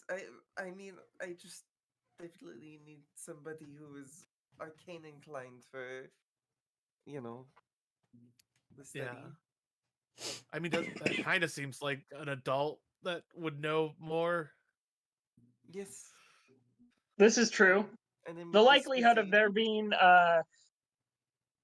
very good magic individuals still located within the orphanage is slim. Mhm. But to say in the smithy, I definitely just need like a proper blacksmith and then like an apprentice to take over once he, eventually Yeah, I dies. need to find some people to help set up the barracks and get the armory going. So, yeah, we could go back down, find some more people. So no child soldiers then? No. No. And I will Okay. instruct whatever hireling that is gotten for the barracks that there is no child soldiery. Yeah, he will. Yes, sir. Whatever you say, sir. Petition to rename this episode No Child Left Behind. Hey, look, we still got a couple hours to get to the spire eventually. Oh, so you guys head down to the docks, Wherever we gotta go. Yeah. or are you guys going back to the Or, slums? back to where we went because you said there were so many people that were looking to get hired and we couldn't hire them all. So Yeah, I'm gonna say that you guys will be able to go there a different day, so you get your rest and everything. Like I said, this is the week of downtime. Yeah, you go down there and you are instantly recognized as the breadwinners instead of the Brennars. So, anybody know smithy work, blacksmithy stuff? And As you ask, oh yeah, he's like, there's tons of blacksmiths down here. What are you looking? Are you looking for bronze workers? Are you looking for the ironsmiths? Like what type of metalworky? producing weapons and the like. Okay, okay. Um, Swordsmiths and all. there's there's one guy. Uh, he does that. Most of us, do common work like building nails or horseshoes and such. But there is one. I think you call them a dwarf. I don't really know. They're kind of different. Um, but he works in the Undercity. Oh, she's gonna slowly look at Brennar and be like, are we going to the Undercity?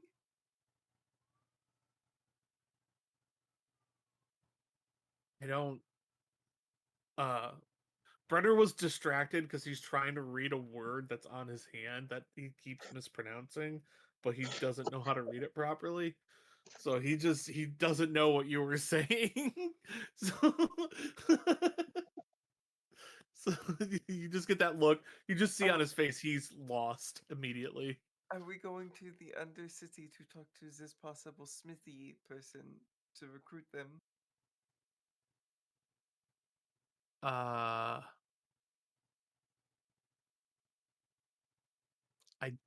I'm Mm, asking you I because feel you are every. I someone think I am every. going to trust to protect me. Yeah, I think every bone in Brenner's body is just like, no. I can. No.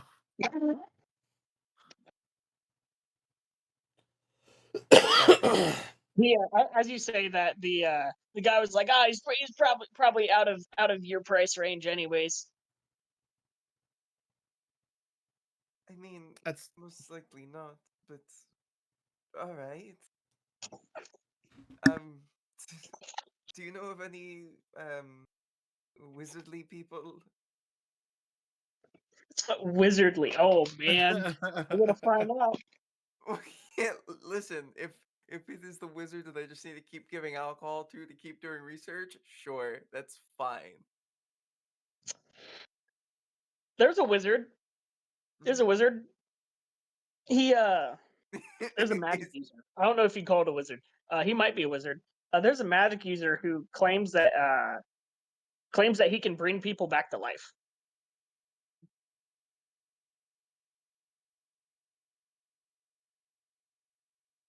okay, is he in the other city too? Yeah. He directs you. He's like just around the bend, go down this sketchy alley with the red sign, follow the mark on the wall and they'll take you down to this other place. And after he says that about 4 times, you should end up at this little wooden shack. That's kind of housed in the middle of an alleyway. Uh has a skull in front of it.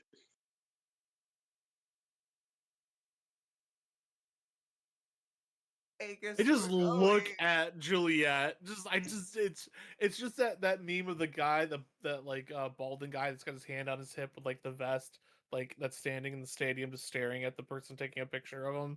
He's just staring at Juliet like that, like come on.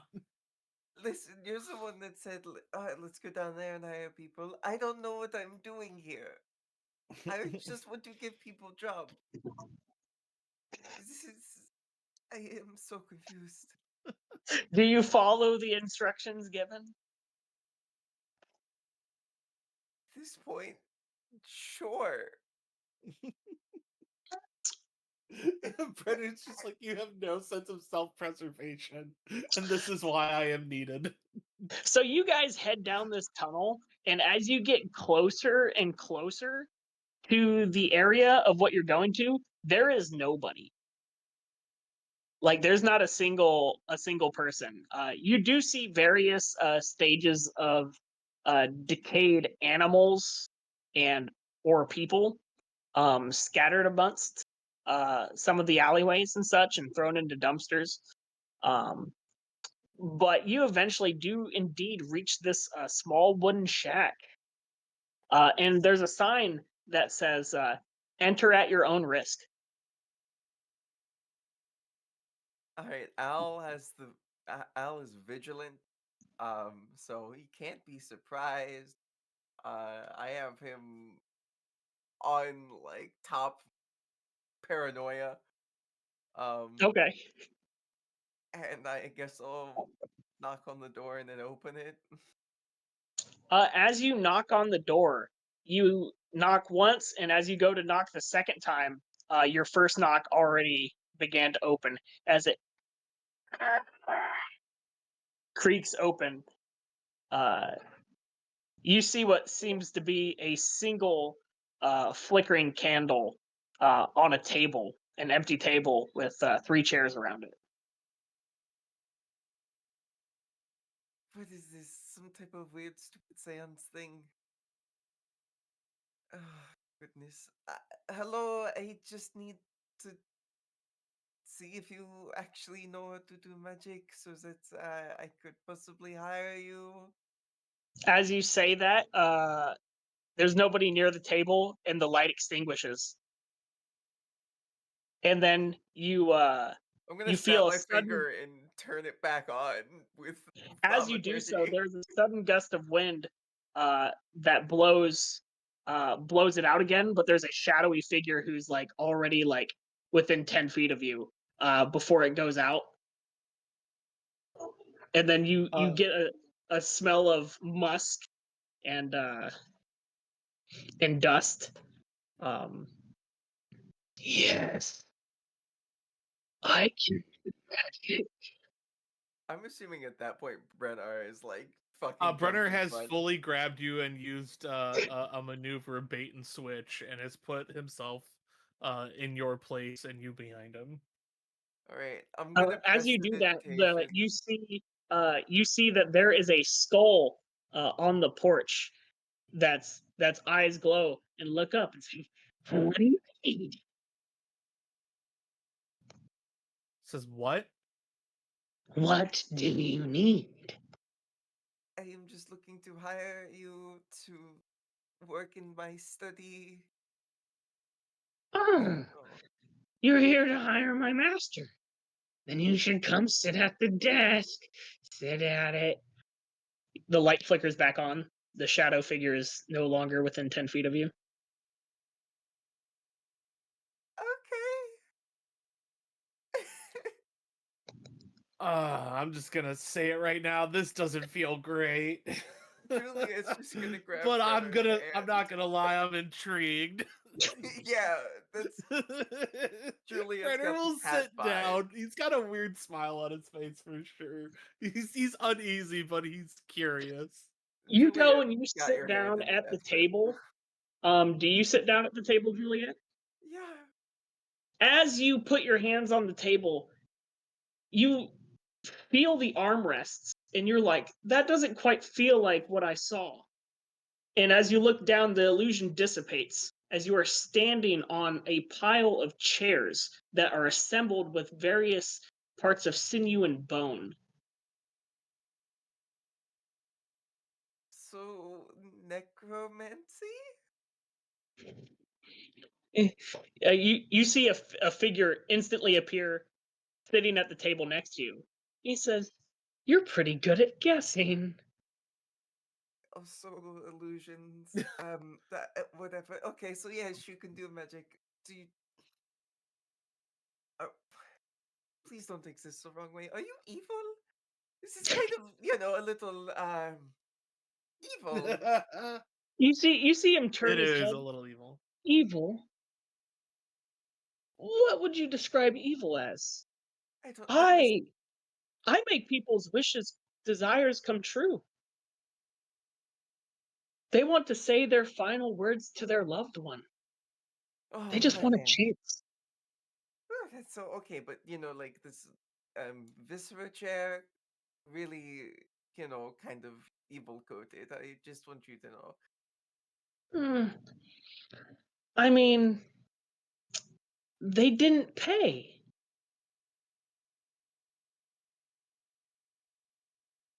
You know what? Sure. Yeah. Um. Well, you'll never have to worry about, not You being see him paid. cross his fingers in front of you, and he looks you in the eyes, and uh, a shade of dark goes over, uh, flips over in his eyes, looks at you, and you know for 100% fact that he is both simultaneously essentially casting detect thought while also speaking telepathically to you, and says, "Were you looking to hire someone to do magic?" More just to work in the study, make charms for me and my group, and possibly work on making potions to Charms? sell. I'm excellent at making charms. As you see him wave his hand, and a large amount of various candles pop up, exposing the skulls of various races of humanoids and monsters. Basked within the candle lights, flickering in different colors. Little bone wind chimes and things of that nature. Juliet, I think he is vastly overqualified. I think so as well. Just so you know, while working for us, you know, if you decide that you wish to sell your charms, you can do so. That is all part of, you know, like there's a bonus. We won't take anything from you selling your charms. Small fee for, you know, shop space essentially. Intriguing. You know, you're able to work on whatever you want to work on, but at the same time, if we need you to do things like make us certain charms or identify things or craft a book or some type of magic item in the future, just prioritize those over whatever you are studying. Otherwise, you will have a nice room and food and arcane study that you only really need to share with me. Where are you staying? Where will I be working? I'll just tell him where it's at and then also like write a little note being like, this is after getting his name and whatnot. You know, like this is show him to the arcane study kind Yeah. of vibe. As you before we like leave and everything's like settled to bring him with us, I think Brenner will say, "Can you really talk to the dead?" would you like to speak quick out of character? Are either of your parents dead? No. I Are think do you have any unfortunately for siblings both who of are us, dead? the answer is no. Both of our parents are alive. Do you have anybody dear to you that is dead? Oh, I An didn't get old the dude's friend. name. You can list their title. There's no title. It's just dude. Uh he says Brenner will say, "All right, if you can really do that, then uh then I'd like to see it sometime.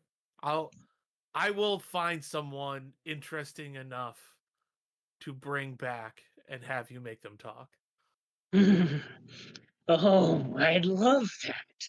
That's my perfect form of study. I won't even charge you. And the fact that you're working in that old accursed place is all the more intriguing. He extends his skeletal hand towards you. I'll give it a shake because, you know, he's my hireling now, I You guess. feel it. You feel his fingers creak. The name is Lucian Grave Shadow. Pleasure to do Sounds like a business with great you, name. Juliet. You notice that you did not. Did you ever tell him your name?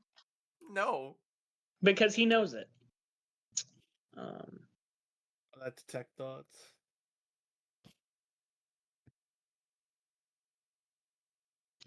when shall we arrive?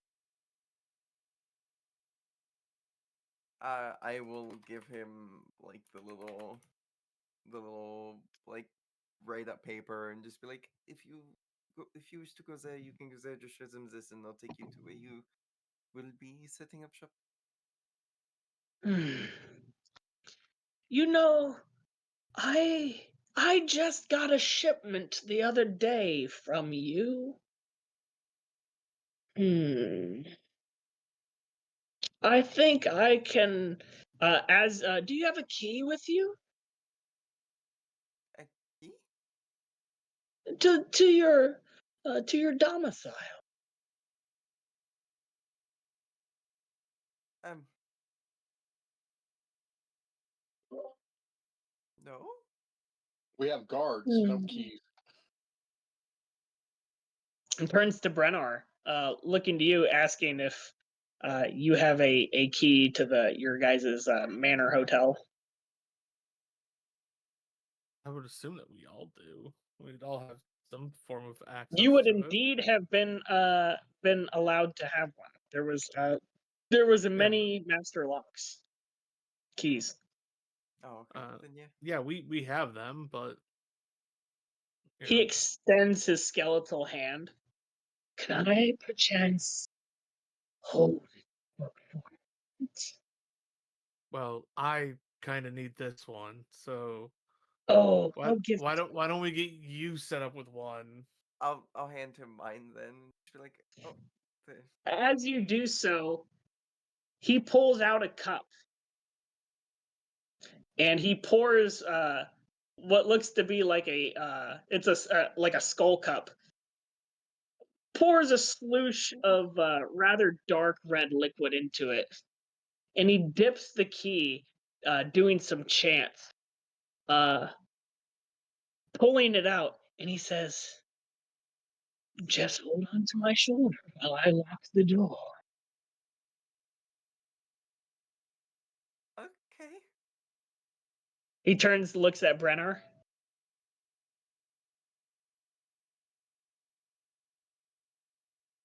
I gotta go find people to help out with stuff. Okay. He Well- looks up at Al, and he like knocks on its chest, and like we're back at the place, right? We're back at the hotel. Oh no, you guys are still in his cabin. Oh, oh, never mind then. No, he's not leaving her alone with the creep there.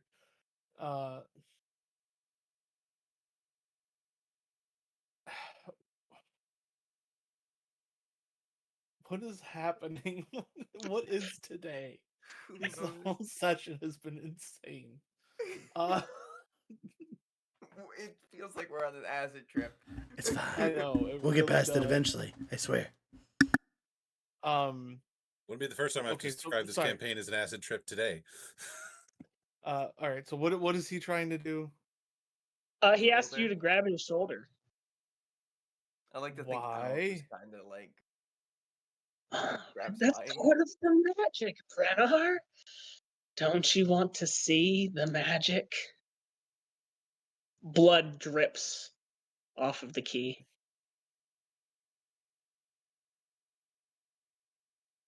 We need to work on people skills.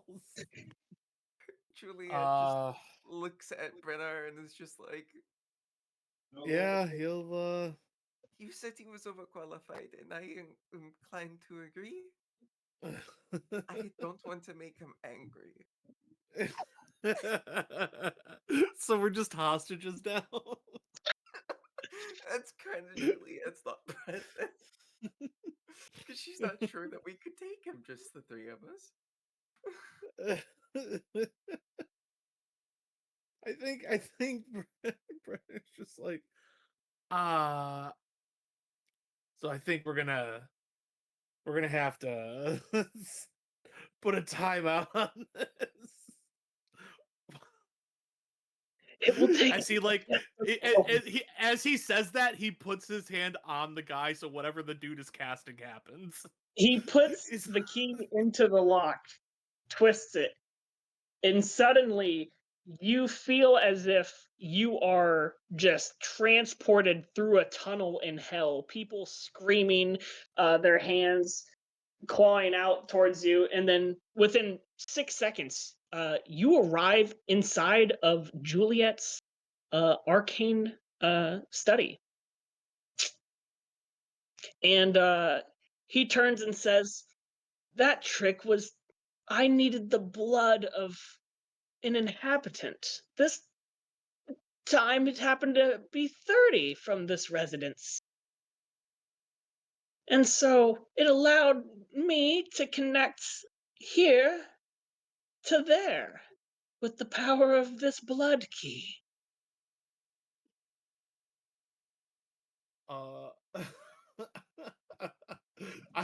Brenner's opinion of this guy has totally 180'd. He's just like, Juliet. That was so cool. Juliet's Can we do it again? horrifying. Can we do it again? Of course, this is just so if you guys are ever near my shack in the southern district, you will have quick access to come home. Grab onto my shoulder again, and I'll take you back. We have guests waiting. He begins to move to insert. Do you grab his shoulder? Yeah. I grab Juliet and pull her and grab him. And she's like slowly reaching out. He's just like, again. Yeah, you guys tunnel through hell for a brief 6 seconds, and you arrive at the destination. At this time, Brennar, if you want any hirelings to be zombies and or skeletons, they can be procreated through him. I think as cool as zombie army would be, I really don't do like how think- you phrased that. Do not bring skeletons and zombies anywhere near Ralire. They will not make it. I will say this. I think he does genuinely have ideas for the people that were in the slums. Okay, as you say such, he flicks his wrist, and how many you're supposed to have 4 people at your thing? I said no to the zombies. No. I know. You said no, but there's supposed to be 4 people that you're trying to hire, right? Yeah. Yeah. So he goes and he puts out his hands and he flicks up both of them. 4 skeletons and 4 zombies were hanging by their necks from the ceiling rafters, and they are just shoved back up into the rafters. He says, "Well then, I guess I will see you both at work." As he extends his hands. I Have will fun with your hiring. shake hands again. You feel his bones creak underneath the pressure, even if there is none. You feel like you're, and as you remove your hands, he disappears in a puff of smoke, and they have a little, almost like a charcoal stain on them, except it's blood. It's dried blood. Did I just The make a door deal with opens and the something? candle goes out. Did I just make a deal with some type of horrible undead creature? I don't know. I don't know. I don't think he's. Honestly, I like the guy. I do too, but like, did I actually just do that? I think people say don't- that about me a lot. It sounds like Brennar's been necromanced. Yeah. Bad necromancer. Okay. CSI Miami.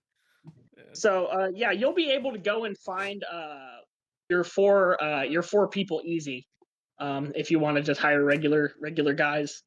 Let's say I still need a smithy dude and apprentice for him. So There's 11 smithies who know how to make horseshoes and nails, and 1 guy who is in the deep part of the Undercity. okay. I have to talk to the guy that's able to make make swords, and then I can grab one of the people that make like normal stuff, so they're able to learn how to make swords too. Okay, I'm gonna hop over to Tarna real quick. That's okay. Before we move on, can I tell a joke? Sure. Why are all vampires magical? Because they sparkle in the moonlight. No, because they're all necromancers. Oh, ha ha ha! Neck romancers. Okay, Great Worm. You have acquired a large conglomerate of acolytes and clerics. Is there anything else you would like to do? Well, I've already prayed to the universe, and I know that the people that are going to run sanctuary and my storehouse, they're going to come to me. So I don't need to go out. Okay, how many individuals will that be? I don't know if I need one for like the kitchen or anything. I guess technically yes. But the sanctuary and the storehouse both require one. Okay, as you do your daily prayers and such, as the week goes on, as you were going around to the various temples and such, you saw people who were praying, like, oh, like, gods, just give me the chance, to work for a spiritual being, to help lead me in desire and searching for the truths of the universe and searching for the light, um to bring guidance to me, and provide purpose, and indeed they do come, uh about one a day as you go to each temple to go do your missionary recruitment. You're also able to acquire, you said, a total of 3 individuals. Yeah, I don't think just like the kitchen, I guess. So a chef and holy person, somebody who can sell things. Oh, okay. Logistics specialist, acquire and resale.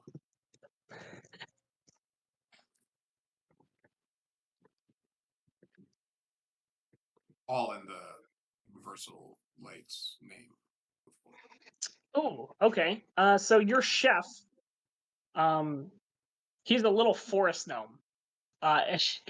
His name is Grendel Tittlepot. Specializes. You were killing it on the names tonight. He goes and he specializes in making teas of various types, particularly herbal and relaxing remedies, and but he also does good with making various stews and soups. Is his particular specialty. Always tinkering with his culinary skills. Since the kitchen is a cramped one, him being a size smaller, it's now roomy for him. Yeah, exactly. So it's actually perfect. Hey, the runes were right. Exactly, always.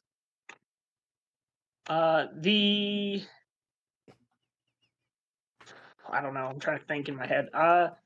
Another one of them's there's going to be an orc who's looking for work. He used to work at a warehouse. His name's Krog. We love Prague. Krog. Hey, Krog. So I definitely accept him in, and ultimately he seems like he's going to be able to move and shake or crack a skull or whatever. I'm not absolutely 100%. He'll go on to say that he was a part of a moving tribal orc band, when he was what he believes to be divinely inspired to seek a new path. And that is what led him to Heliandros. And he also indeed believes in the greater spiritual creator that controls all, but he doesn't apply it to a particular deity. Well, it seems like our faiths match up nicely. I educate him on the ways of the universal light, and we also talk about I don't really care what kind of goods he sells as long as they're not illegal. As long as they are illegal? Are not illegal. Okay. Gotcha. Okay, can you roll a religion check to see how well you can teach him in the ways?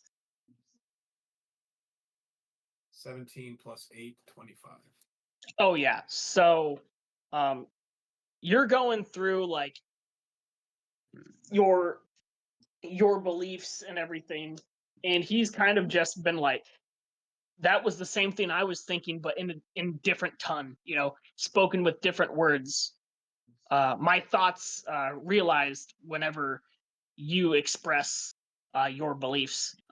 It's almost as if it is in tandem with what his core structure already was, and you just provided that extra layer that allowed him to have clarity and understanding instead of just a gut feeling. He begins knowing.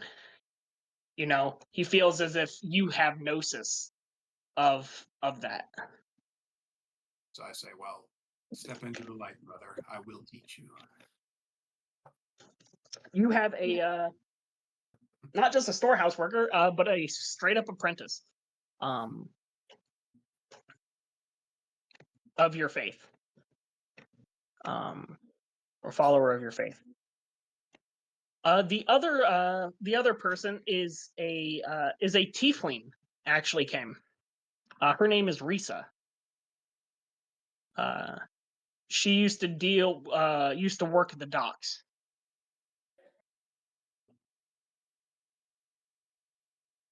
So I talked to her about what I need, and that is someone to offer prayers and rites in my sanctuary. Is that something that interests her? She says that she has been that the primary she has recently became an acolyte at one of the temples that you were serving at. Well, she was attempting to become an acolyte, and as she went on to express her personal beliefs, that each of the temples that she had went to had turned her away due to the fact of she was not of their same disciplines, and is seeking the ability and possibility of working under a holy man such as yourself, or holy woman. Well, I'm no holy leader, but I'm happy to humbly teach you the ways of light. That is all I desire.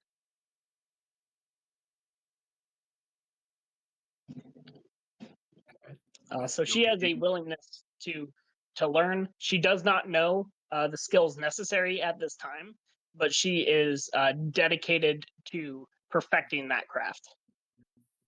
I'll teach her. Okay. Since you rolled so good on your last teaching check, you can roll an advantage for this one. I'll even pray to the light for a little guidance. So that's a natural 20. Yeah, as your runes had spoken, they would come for you, and they have. They are both skilled, and she is phenomenally adept. It's like you go over the rites a single time, and she picks it up like that. She's like has it memorized. She has a skilled quilled finger, and she is able to go and write down each of the steps, the ceremony setup, where everything goes. She can even go so far as to draw illustrations of what various ceremonies should look like at various stages. Well, I definitely praise her immensely for her dedication and picking up of the rights and knowledge. And she thanks you for taking the time to teach her the way of the light. Of course. Okay. And I think now is a good time to hop over to Vax. What is Vax doing during this time? Are you going down to the sailors with Rook? Yes. Okay. So you guys head down to the docks. You see a familiar vessel. Oh, I'm gonna mess it up. I had the Argonatus, that you guys had initially wrote in on, has been retrofitted to serve a more merchant expression than when it held you guys. You guys know that you will not be riding on the Argonatus, and it has a sister ship, another merchant vessel. Sorry, I'm dying. I wrote it down because I got a paper.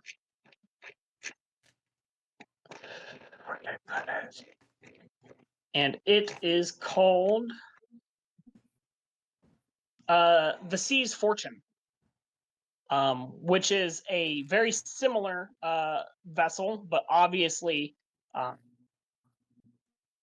kind of like a cargo vessel as opposed to the Argonautes.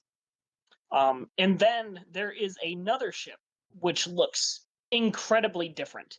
It looks to be made of almost marble.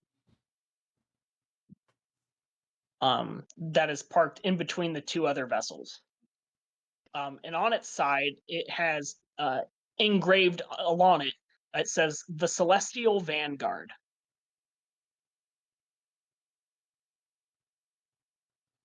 Chestungere Navare. It's a pretty ship. Do we recognize the significance of the name?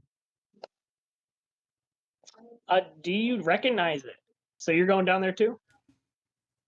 Well, okay, yeah, I guess. Roll a history or a religion check. Yeah. What am I doing? If I can go down there, I will. Okay, yeah, I'll let you. There's no reason Okay. to. I'll do some religion. 18 total. 18 total. Okay, so you do know that this is the prince's personal vessel that the king allows him to run most of the time. However, on this expedition, the prince is not destined to go with you, and it has been pulled aside to facilitate your guys' needs. It is known as the Celestial Vanguard because it is most commonly occupied by a strictly what is your race there, Ralire? Azamar. Azamar crew. An entire group of Azamar crew. Instead of having like typical like Marines on deck, they usually have paladins. And it's just a killer boat.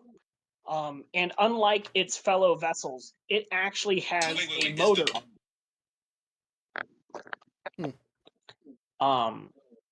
So you recognize it as the prince's personal ship that he usually takes to go on battles of conquest. However, for ourselves, it is going to be your guys' personal vessel that you are riding to the island on, rather than the Argonautes. You are being allowed to ride on this vessel. It is going to be handled by the same crew that it normally is, but the additional Marines, more or less, are in clad armor, are not going to be riding with you.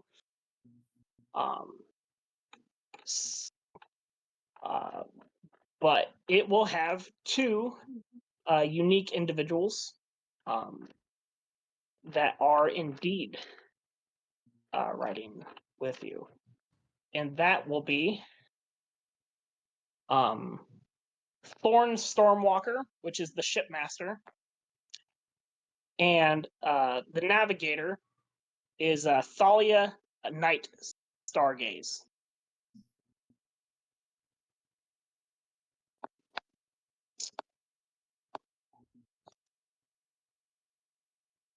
Cool. I make friends. Okay, so you show up, you see approximately between all of the various ships, there seems to be approximately 45 men who are standard sailors across the three vessels. Okay. However, you do notice that the vessel that you are on is significantly smaller than the Argonautes.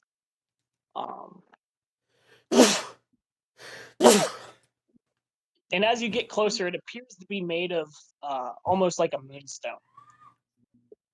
Interesting.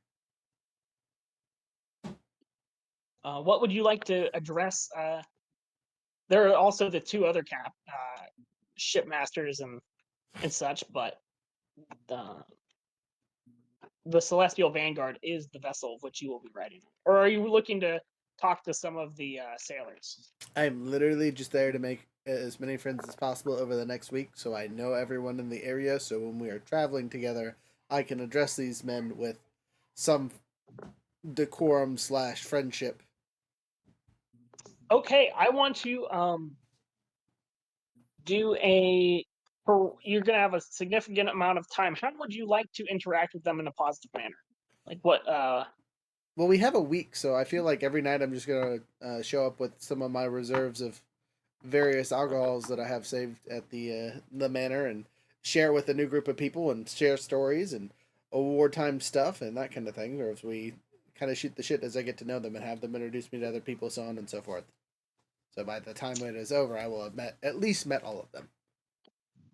Okay, Vax, what are you doing during this excursion? What is your goal? So I'm basically like looking for people that can tell me like how much room we have, you know, what our accommodations are going to be, where they're going to be, what should we expect to bring to make our stay more comfortable, and if there's room for personal servants and that kind of stuff. Okay, as you say that, you are going to be escorted onto the vessel itself by the shipmaster, and he is going to show you a series of rooms. There is going to be a room for each of you. It feels as if when you walk into the ship, it is larger than it is on the outside, as if there's some type of magic being held inside. And as you walk in, the walls are all marbled. There's various vases. You know that the ship is rocking, but when you're inside of it, it's as if it's not. So you can put a liquid down and it shakes or anything like that. There is like full on like feathered blankets, like felt and Anybody silk. else struggling to hear them? Yeah. Yeah, something happened. Might need to reconnect real quick. Be gone, come back. Right. So no longer here. I was gonna say on that note, how about we take our 5-minute break really quick while Younger gets his phone figured out, and we'll BRB. Yeah, I was gonna say I gotta put a dog out. Yeah, we're almost at the 2.5 hour mark. So. Okay, Time time to take a sounds break. good to me. All right. Break time. Song. Hey, Tino, did you send me your song? I don't know. I know the link is posted. I know I posted mine in the group chat. Gotcha. So just as a side note, I cannot download from your profiles directly. You guys have to send me the downloadable silliness. Yeah, I just send Rook all the MP3s directly now, just to save time. Okay, yeah, I can send it to you literally right this second. Okay. Could you send mine to? Yeah, I can send yours as well. Well, we'll worry about it next session. Don't stress about it. But just because I don't want to show all my messages to get your stuff downloaded and pushed over and all that fun stuff. So we will do it later. Wahaha.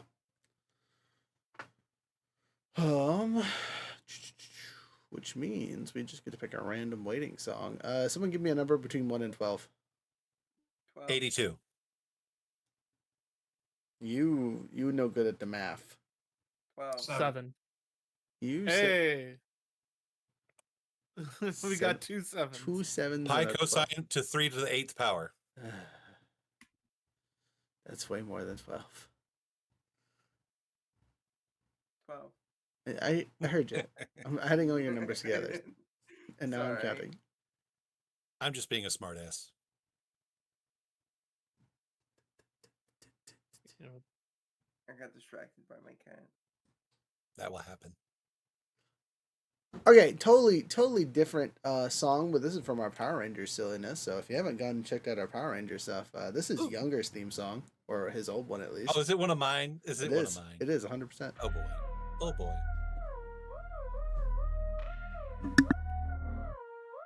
I'm the spark in the storm, I'm the first to ignite. Blue in the dark, bringing power to the fight. You can't break me down, I'm built for the grind. With the tech in my hands, I'll leave the fear behind. Target locked in, system set to engage. I'm the future, the fighter, I'm ready to rage. They thought they could stop me, but now they're in my sights. I adapt, I survive, I light up the night. Cold blue steel, watch me rise. Riding the wave, turning the tide. Unstoppable force, feel the power inside. I'll never back down, I can go all night.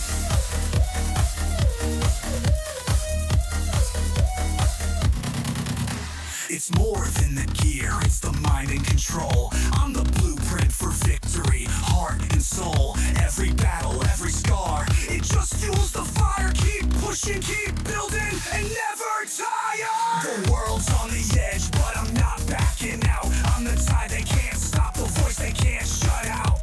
With every move, I'm rewriting the code. I'm the Blue Ranger, ready to lock and load. Cold blue steel, watch me rise. Riding the wave, turning the tide. Unstoppable force, feel the power inside. I'll never back down, I can go all night.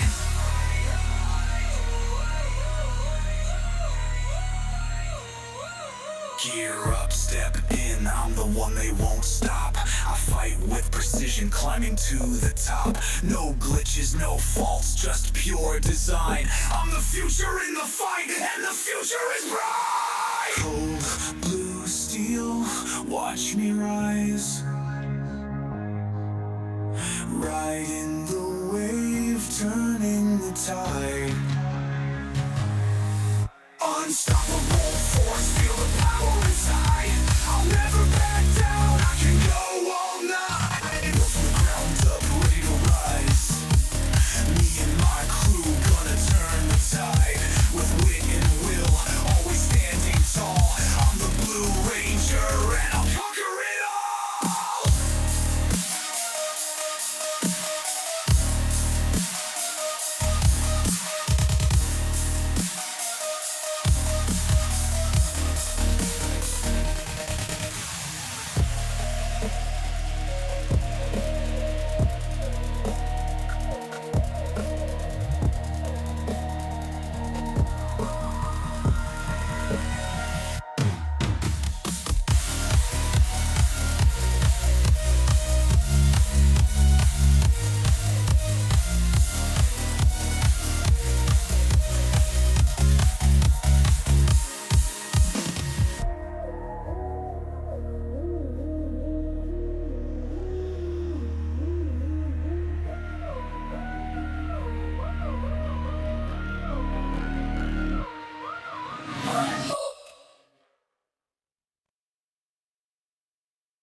All right, is everyone back?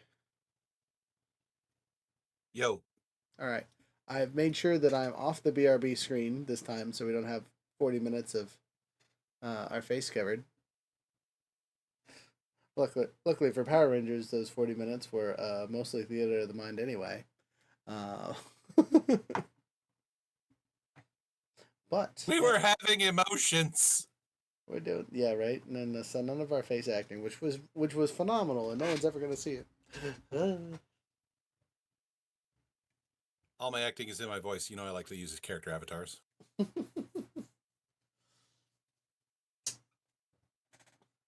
Yeah, side note, for those of you that watch Power Rangers, I gotta apologize for some sound quality issues we had on our last episode. Poor Chaos and Rhea, for the first 30 minutes of the show, were super duper quiet. I think they were having tech issues and it translated into the audio somehow. So They're hard to hear at the beginning, to say the least. Technology. Gotta love it.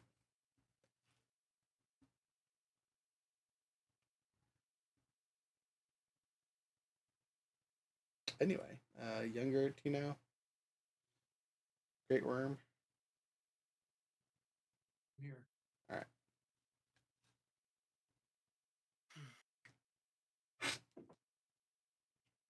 Hey, side note. Younger. You are muted, younger.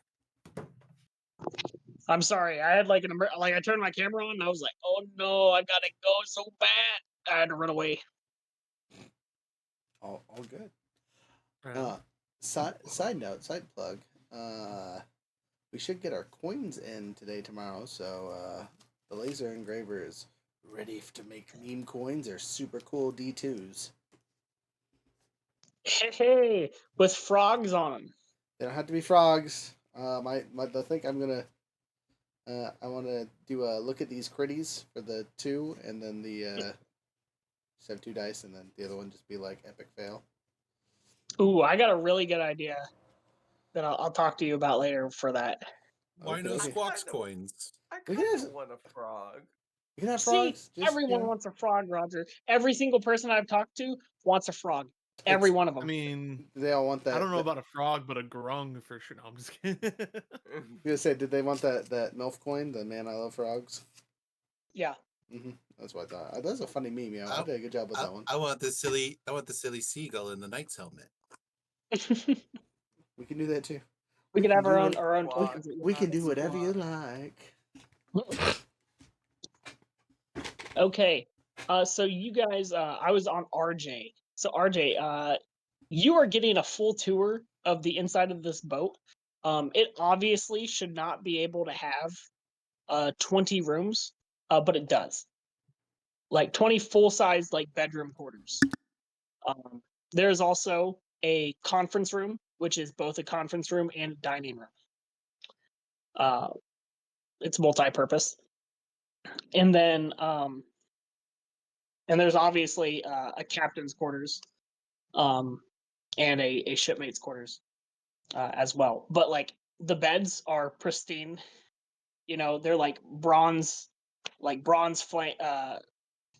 frames with like feather quilted like downs over the top of them. Plush pillows.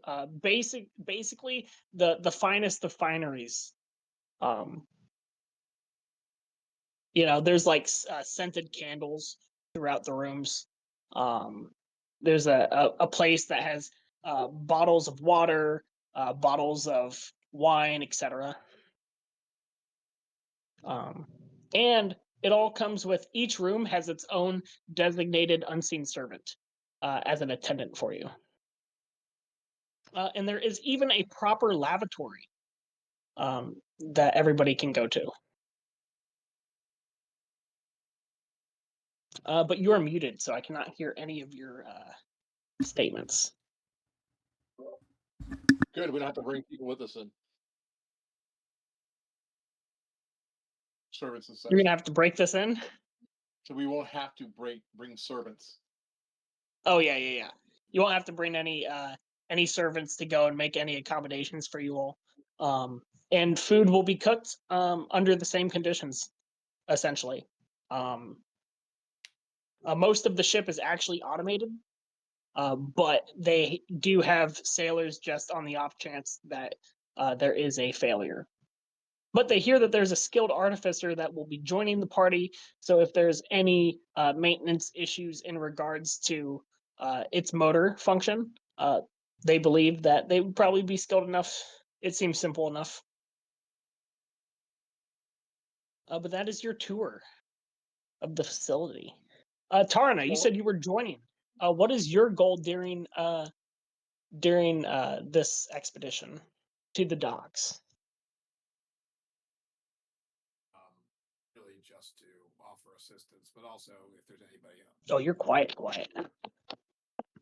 If there's anybody around that needs assistance, anybody that I can point to the way of the light, but also really observing the the new arquebuss and the crews and understanding, and if there's anybody that needs any kind of As you're looking around, you don't see anybody that needs any like physical aid. Like none of them seem to be.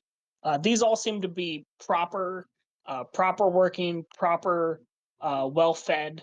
They've definitely had their citrus intakes of hard candies and such. Most of them seem a little bit more well fed than the average sailor in your experience. As for people searching in the way of the light, let's see. Got this.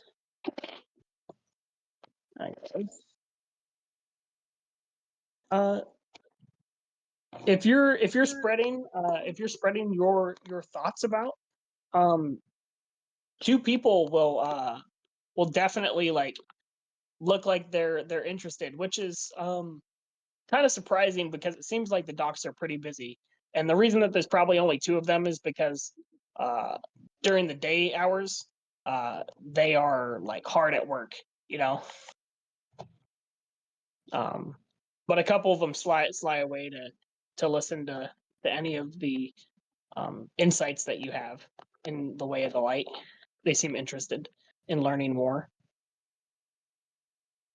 and they're asking if are you coming on this voyage with us?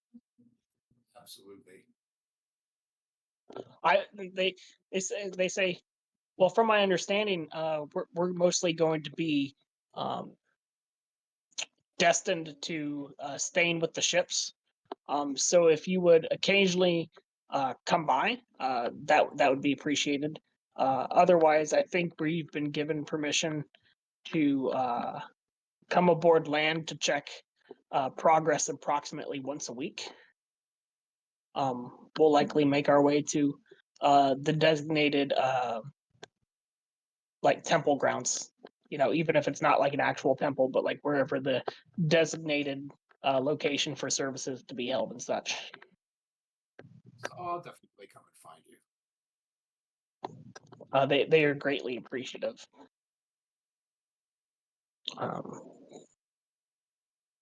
So out of the 45 sailors, two of them had came and are interested in what you have to say.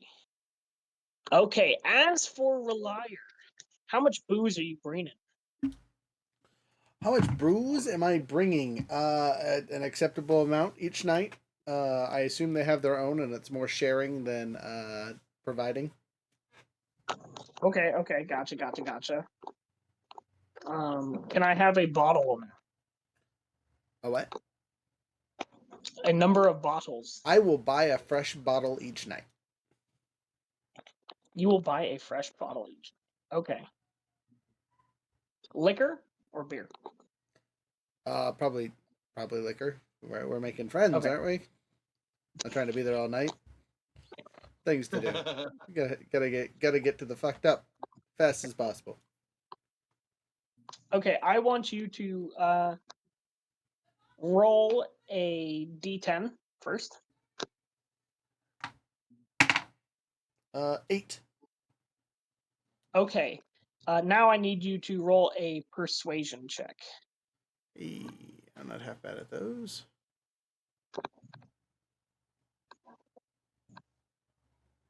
Okay, I'm not very good at them, but I'm not half bad. You know, we'll say it like that.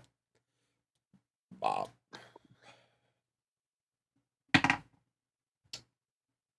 Huh. 10. 10? You know, 9 plus 1. you spent a lot of time on the sea, though, didn't you? No, I was a foot soldier. Oh, okay, gotcha. So you weren't a part of the seafaring war bands. Gotcha. So Ralire went where they needed him. I probably spent plenty of time on ships, but I was by no means a sailor.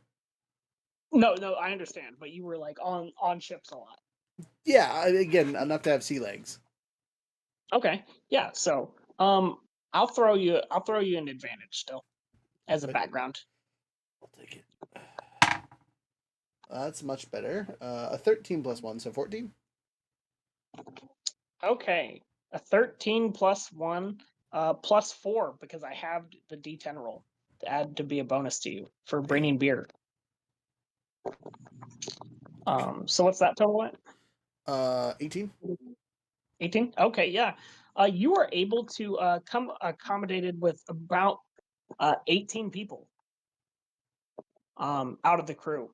Are you trying to spend more time with the higher ups or Oh, the lower bounds? 100%. Yep. Schmoozing the important peeps that I need to know.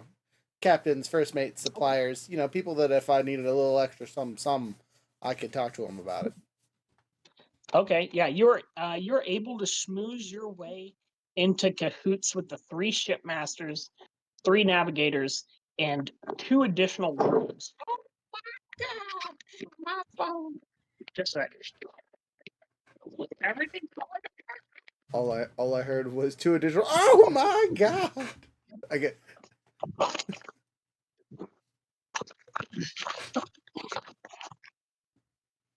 I'm sorry, my makeshift stand just started collapsing and sliding off this All good. this table, which definitely not just full of amassed amounts of Legos. Um, so you're able to go and schmooze your way in with the 3 first mates and all of these other uh, individuals. I am actually going to provide a list, probably not tonight, but like tomorrow or the next day, because I'm actually going to make a chart for each of these individuals for further in the adventure. Sweet. But you again meet Captain Thorn. You meet the captain that you guys had on the Argonautes. I'll find his name later. And Captain Irina. Additionally, the navigators that you have are Thalia, which was the Night Stargaze, Saren, Moonseeker, and Alaric, Star Whisperer. And then there are a couple other individuals of which you will meet that are kind of just like you said, like first mate deal, that are sitting at the table around with you. One of the first mates is like just straight up like yelling at everybody to keep on working, so like well beyond their tenure of when they're supposed to be there, to make sure that everything's prepared for the voyage. But you show up there each night and you get into good cahoots with those folks.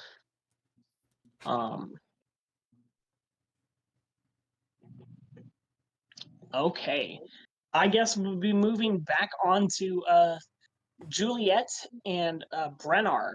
You guys, what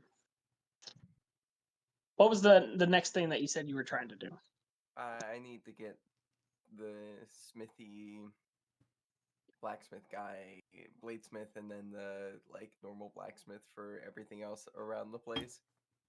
Okay, you can find a normal blacksmith easy.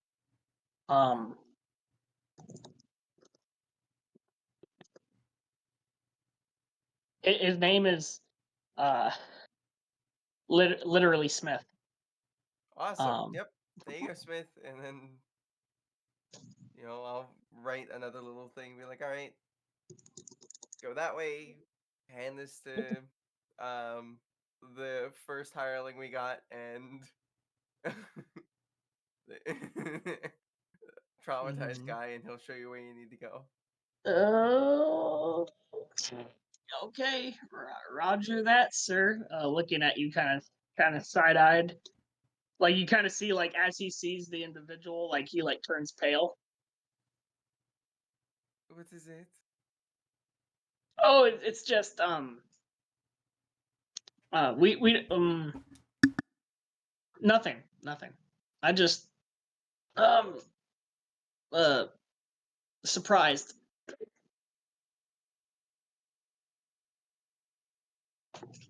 All right. Well, good luck, and I think we need nails and horseshoes or something. I can do both of those. Yep. I will go to work right away. Does he how would you like this individual transported back? Is he walking to the site?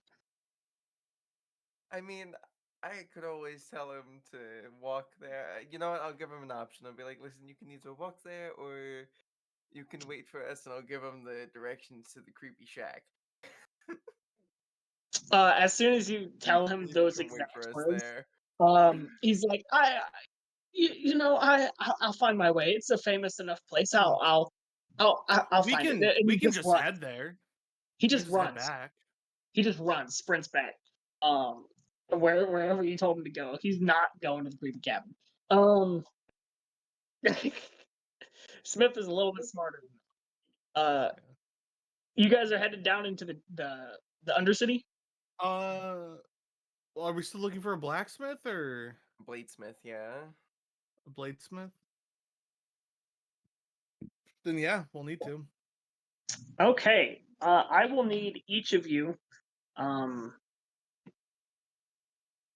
to roll a. I need one of you to roll a. Either one of you or both of you to roll a perception. Yeah, both of you roll perception checks. Could I argue investigation? No, Okay. just because Okay. of how 5.5 rules are. I do 16. want to say I do have a passive of 15.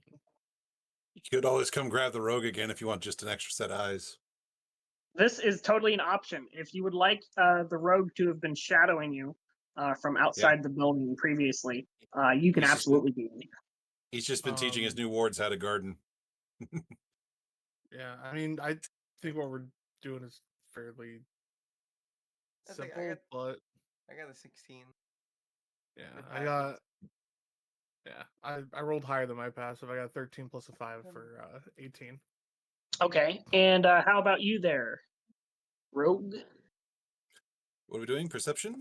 Yep, perception. That is a 15. Okay, But my you passive all is 19, so you guys are escorted a portion of the way into the Undercity. At which point, the guy who you had been talking to says, "There is a series of corridors. The smith that you're looking for says that you have to pass his test if you want to even get to talk to him. Good luck with that." He leaves, and you notice why he says that. As you're going along, you see various traps, which could be triggered throughout this Undercity part. Many of which are things that are related to armory, such as large, giant, swinging maces that fall from the ceiling. And sweep people off. And you are able to avoid all of them as you make your way down the tunnel. There is seemingly, even though this is in a deeper part of the city, it is fairly warm as you get deeper and deeper in, until you come across what you can see to be the embers of a forge at the end of a series of traps. So there's more traps in front of us? No. You've passed through the traps. Okay. And you've come to what you believe is the end of the line of traps, and you can see the glow of a forge up ahead. Instead of it being a cool dusk feeling that you would normally feel underground, like in a cave or in a sewer, you are getting like humid because it's like it's dry over in the area that it's at, but Yeah. it's bringing it into the wetter, more damp part of the Undercity. And so you're just getting hit with humidity at this time. So, what is the odds that he is dead from asphyxiation? I'd say a dwarf would be more likely if something fell on him. They said dwarf-ish. Not really dwarf. Oh, goodness. Alright, I'll just, like, walk in and knock. There you go. Yeah, so you approach, and there is no door to knock on. It is a way directly into the forage. You do see there seems to be a figure hammering away, just straight up sparks flying off. And he is a rather small statured creature.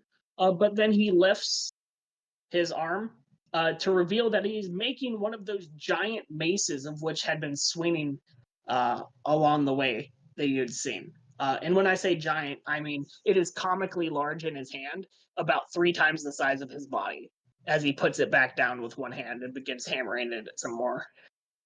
Somebody doesn't skip arm day. Hello. You see, you see as you say that, yeah, Turn says, I thought I heard some ruckus coming from back there. Not as much as I normally hear. No screams or anything. You Well, turn and you see a gilded bronze looking figure of dwarfish stature with a beard of flame. ooh. Do I have a relevant skill to this? I probably don't, so it'll probably have to go to a smarter character. Not Yeah. Brenner. I don't know. What would I be able to roll here? This, I believe, would fall under nature. Nature? He's a planar entity, so possibly Arcana. Yes, Okay. I'll do Arcana because that would make more sense. absolutely. 23. 23. Yeah, this is definitely not a dwarf. This comes from the elemental plane of fire. They are a species known to come from the I believe it's called the Brass City, or the city of Brass, and they are known as Azers. They are a form of elemental. Hello. So, very nice to meet you, sir. But what's your name? My name is Fioric. Fioric. Fior. York. I don't know how much you make being down here in the light, but I have a job opportunity for you. Also, gonna just say, as someone who's disarmed their fair number of traps, he just kind of gestures down the corridor. That's some damn deadly work. He says that's the point. I try to keep as minimal visitors as possible. But obviously it didn't keep you out. So obviously I'll satisfy at least answering some of your questions. It's the least you deserve for going through the trouble. Keeps me sharp. Thanks for the exercise. You see him have a little smirk as he breathes out and a puff of smoke goes out. He says, I think I can get along with a fellow like you. Turns to the rest of you, says, you said you have a job. What are you looking for? I'm A looking magic for. sword? I mean, if you're to make those in the future, possibly, but more statement of we need a bladesmith, somebody that can create armament and the like. You see him like go and like grab his beard, except he can't because it's made out of literal fire. And he just like squeezes it closer, and it's like a freaking torch blowing out the bottom as he like strokes his beard, except there's nothing physical there. And he's like, you came all the way down here for me to make you mundane swords. This has got to be the most ridiculous proposition They don't I've heard have in my to be life. mundane. It Buddy, is you don't know ridiculous. You don't have no idea what we did last week. You've got no clue. they don't Oh, have to who be lives on a mundane. pineapple under a sea? You can make them any way that you would like. It's just, you don't have to talk to anybody if you don't want to. You can just make your weapons and get a paycheck, and we can set up whatever we don't want to use for our forces and ourselves, and set it up for essentially a little shop area where it can be sold, and you can get a portion of the sales, and you He wouldn't have to talk turns. to anyone. He turns and looks at you all, and says, "I'm not interested in gold. I'm interested in art. I'm interested in metalwork. I'm tired of hammering iron and steel.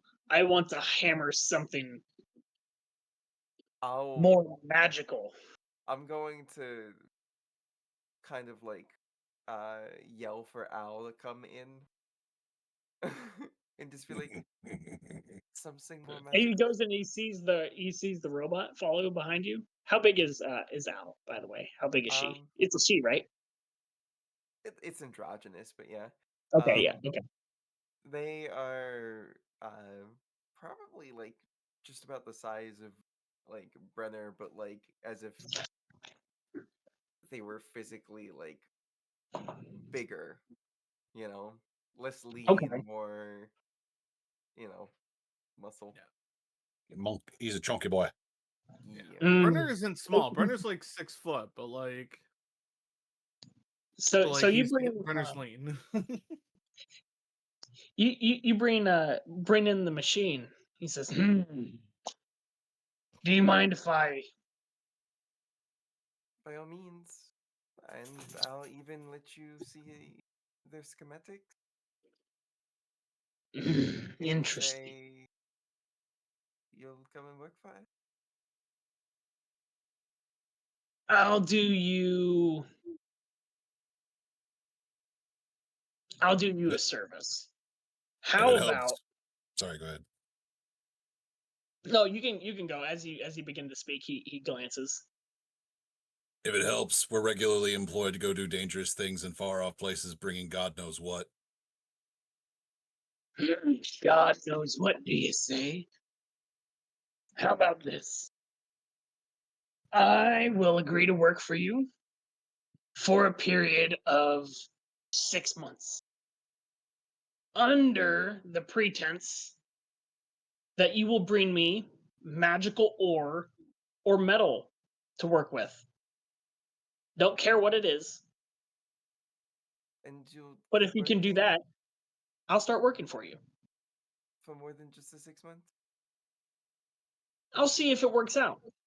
If you don't fulfill your end of the contract, then I'll simply leave and I'll never take business from you or anybody you associate with. I will I have find a- you as much ore as you need, sir. I have a similar policy. And he Which is turns and not- says, "That's why I like you." As this agreement is struck, you just hear a quick little ting as Brenner was holding a magnet, like a magnetized like piece of scrap from like Juliet's stuff, and has been like inching his hand closer to the metallic skinned individual in front of him, and then as soon as it hits that distance where the pull catches onto his metal skin, and ting. Interesting. Just 1 second. I actually have a. I'm going to look something up real quick because that brings an interesting question. I love is Azer. is I love is him so much. Are Azer actually made of metal? Yeah, they have No, metal skin. that's not the question. Yeah. That's Are they ferrous? So in case you don't know this, even iron, though that it is magnetic, iron when heated is not magnetic. When it's molten. However, bronze is not magnetic at all. So your magnet, regardless of how close you bring to it, does not seem to be pulled towards him. Why you Maybe gotta it take goes away to my the joy? hammer. Does it go to the hammer? Why you gotta take away my joy? Over here using real world metals. How dare you, sir? It is a magic metal man, sir. He is magnetic. I'm kidding. He says, but there's a look of like disappointment as like he he's like putting it almost on him and it's not sticking, and he starts like gently pushing it against his arm, trying to get it to stick. So as you push it closer to his arm, do you touch him with it? Yeah. Yeah. Your magnet begins to melt and your fingers get intensely hot. Touch the stove. What are you doing? He looks like he's made of metal, but he's not magnetic. But he's I'm very made of warm. bronze, you ignorant fool. This will be one I of don't the know rare what that moments. means. This will be one of the rare moments you see Aedalis smile, and he goes, "This one's always good for a laugh. I like him," and he just kind of claps him on the back. You clap Brennar on the back, or you clap the Azer? Brennar. He claps Okay. Brennar on the back. That's an important distinction. I just had to clarify. I know better. I just watched it melt. I'm not going to touch melty metal. Yeah. Speaking as which, whenever he knocked against your creature, there's definitely like little like glowing marks from each finger tap. It's just mending. Yeah, like it wasn't enough to like damage it, but like literally like he can go metal heating up. Yeah, he heats metal on touch and can shape it. It turns the metal malleable and can shape it with his hands rather than with tools. Yeah. If so desired. But yeah, so Fjord says that he's willing to work for you as long as you provide him with an adequate amount of magical metals to work with, as that is his only interest, is to work with magical metals. He will make other metals and objects and things, but that is not his. He doesn't care about the money. Like he'll take the money because most people need it to live or whatever. Yeah. But as the type of being that he is, he would much prefer to just like eat coal. He wants like a worthy project. Yeah, exactly. Ooh, I know a fun thing we could do is he's walking back with us. But roast marshmallows. I'm not gonna lie. That's fantastic. No, if he just wants some interesting ideas, like Juliet will like actually just kind of start like info dumping about how she made her steel defender and whatnot, and then be like, I think it'd be really cool if we could make a dragon, a full-on mechanical clockwork dragon. You say this, and very intrigued by your statement. And the first words out of his mouth is, "How big?" I'm thinking something ancient size. Go big or go home, baby. He laughs. He says, "You're not gonna find that anywhere on the material plane. Maybe in the city of brass, if I had a few more of me. A few more being like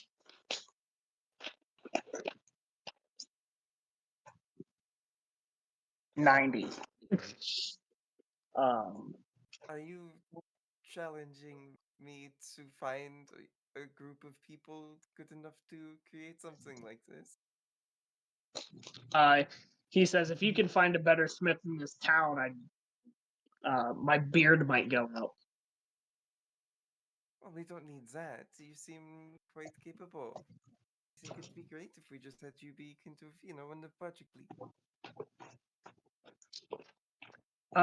Seems very intrigued and is not opposed to the ordeal, but will go on to explain that you might have a working prototype of a smaller variety significantly faster. That's fine. It will still take a lot of time. Especially with all the rules and regulations in regards to the creation of automatons. Really struck down business. We work for the king. That never gets old. You see, we work for the king, and you see him laugh. Like, oh, that's funny. Oh, well, I'll- you might not I'll want to flat- tell him that you hired me. What to say? It doesn't matter who we are. We're able to be eccentric and crazy. It's fine. That's just fine. learned- That's fine. I've just learned to I embrace it at this you point.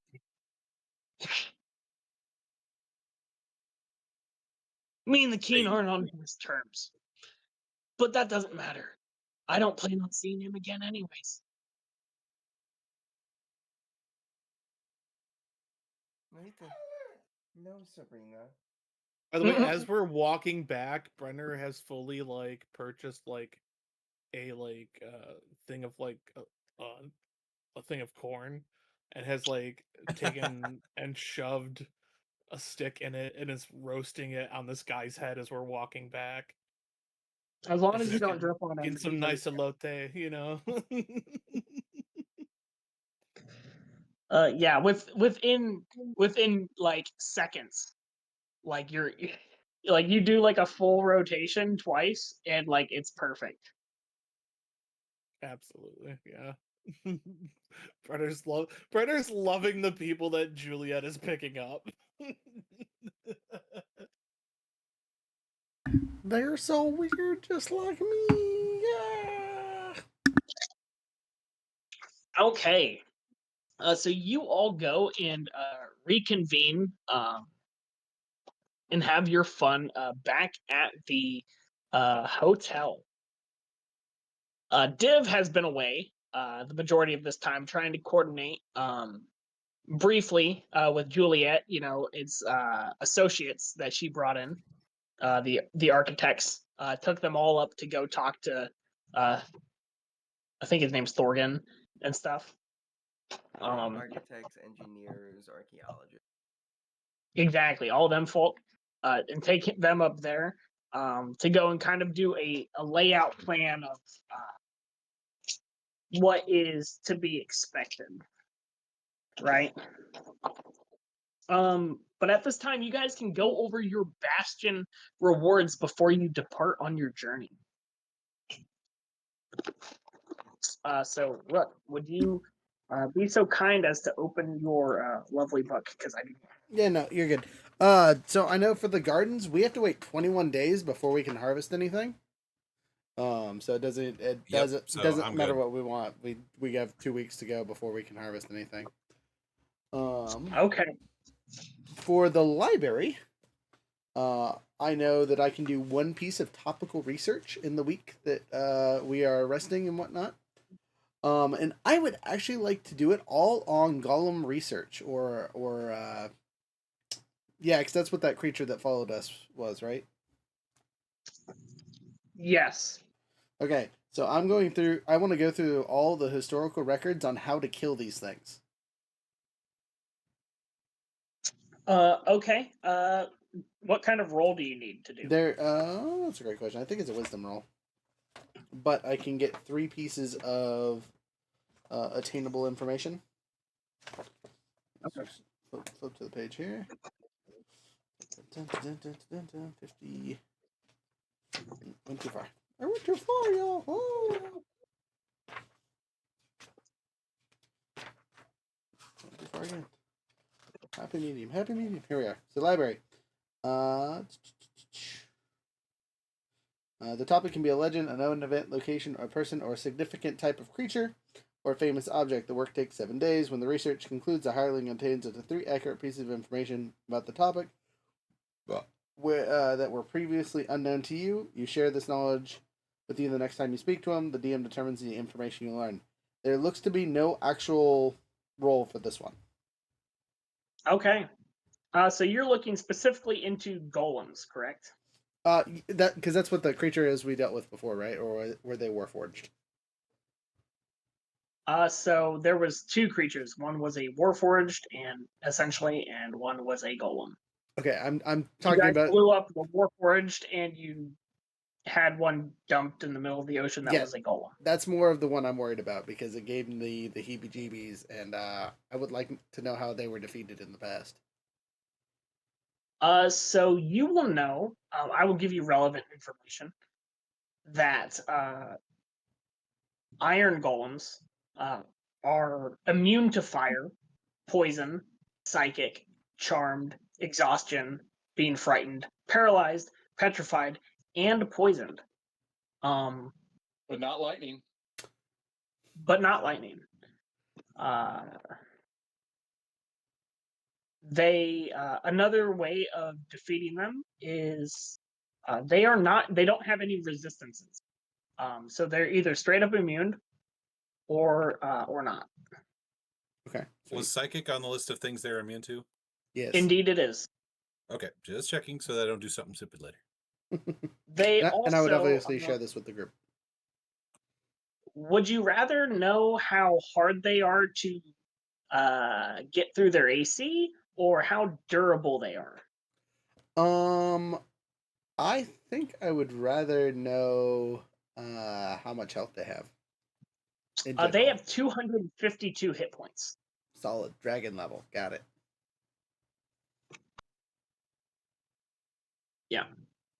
Those are the 3 bits of information you get in regards to that. And since you chose HP, they have a Constitution modifier effect. Okay, cool. +5. All right. Well, who's next? I got the book up ready to go to tell you what you do.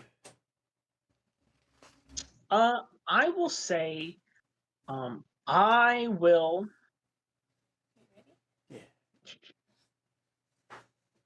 I will look into frog people. Okay. Since we came across frog people.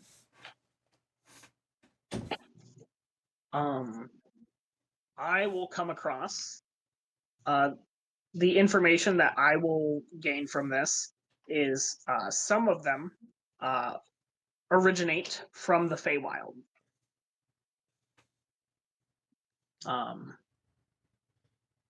So some frog folk, much like goblinoids, like goblins in this edition, come from the Feywild itself.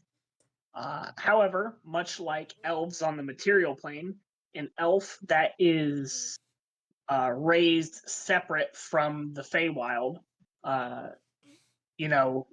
loses its Fey-like ancestry over time and generations, and they gain Fey ancestry related abilities as opposed to being considered Fey themselves.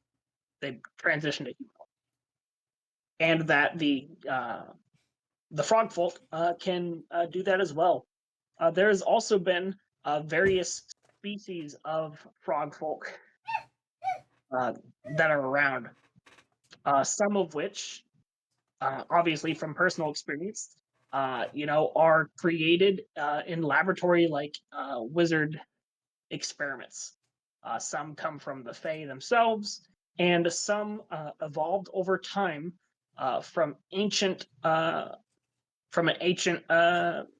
bipedal frog species that existed a long time ago and has since evolved into some other variants. And that it has been determined that it is very difficult to distinguish between the various categories. Ah, dude.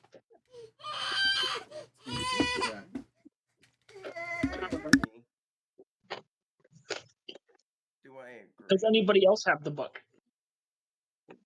Or the Bastion rules for particular? I know that the smith can make stuff. Anything like smith's tools can make. I don't know how much money that would come or generate or anything like that. You need to know about the smithy? Yeah. Smithy. The smithy contains a forge, an anvil, and other tools needed to craft weapons, armor, and other equipment. Craft options. When you issue the craft order at this facility, choose one of the following options. Craft smith tools. The facility's hirelings can craft anything that can be made with smith's tools. Handbook. Craft magic item armament if you are 9th level or higher, which we are not. So it's anything that you can make with smith tools? Mm-hmm. Yeah, Currently. but it upgrades at level 9, so... Yeah. So it's Juliet gonna ask them to make, weapons to be sold, or weapons and armor to arm our people. Okay, Yeah. just Oh! one moment. That's actually a great thing. I forgot about this because we have a smithy. Arming the armory actually reduces the Half cost by price. half. Yeah, it's half price. So instead of 100 per person plus 100 flat fee, it's 50 flat fee and then 50 per person. So it drops it from 500 a week for the first week to 250. Okay, So that smithy yeah. actually saves us a lot of money. That can be the goal for your facility. Lower the cost of Brennar's facility, if that is your desire. Yeah. There we Yeah, go. 'cause I think that's how it gets funded. Then is that's why. So instead of us buying it door outright, container. we pay the smith to do it. Yeah. Craft any melee weapon except for club, great club, or quarterstaff and whip. Medium armor except hide. Heavy armor, ball bearings, bucket, caltrips, chain, I crowbar, think- firearm, bullets, grappling I hook, think we're iron good, pot, friend. iron spikes, and sling bullets. Thank you. I appreciate it. Yeah. So they're just gonna make the armory cheaper, and then, with the arcane study, I guess identifying those two items that we got, the whale and the Doesn't the arcane study, is it, do you have to pay money for that, or just happens? no, that's it's like a basic little charm it can do. Okay, cool. How many a day? You can do it once a day or once a week, or Something like that. I gotta figure out the special. well, we know it's at least one. So, which one would you like to know about? I'd like to know about the whale, since I kind of already have an idea for the little, chariot necklace. Okay. So, Roger. as a note for the thing, it makes a charm that you can pick up from the thing that gives you a free identify. Is how it works, but you can only make one a week. Hey, Okay, yeah. it's kind of like the sanctuary where it just makes a cool charm that lasts a week. In a few moments, I will have Roger go over what it does, since he created the item. But I'll wait till the baby calms down. He ain't ever calming down. It's that time of night. I will mute myself as necessary. So, are you gonna bring your charm on the necklace or the whale? On the whale. Okay, Younger. This is a free ball for you, friend. It's a wondrous item. Does not acquire attunement.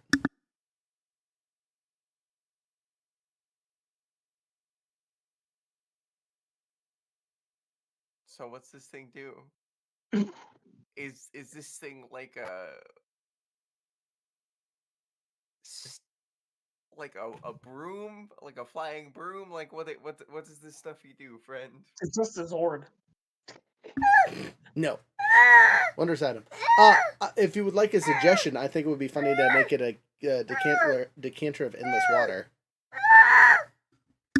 That'd be pretty funny. Is that what you want? Like the blowhole just shoots out. Be silly. Okay, yeah. Decanter of endless water. Gotcha. So that's a legitimate item in the book. It has 3 modes. It's got stream, spray, and burst. And burst is strong enough to like push someone back because it's like a 20-foot geyser that just smashes into them. I like the idea that it's like the squirt comes out of the blowhole, the rest come out of the mouth. Yeah. Okay. Does nobody else has a smith or a I guess I have the other. Oh, I have the other wonders room, so I can identify the other object. Yeah, identify the other object for me. Be nice. So this is the necklace of Summon Chariot. So it creates a magical chariot, always large enough to fit however big of a party you are traveling with. And it summons the nearest monster that is big enough to pull said cart. Interesting. like I just chose to be chill. So there. Sorry. Hey, stop. There is a note. The creature is non-aggressive unless it is directly attacked. Gotcha. Good to know.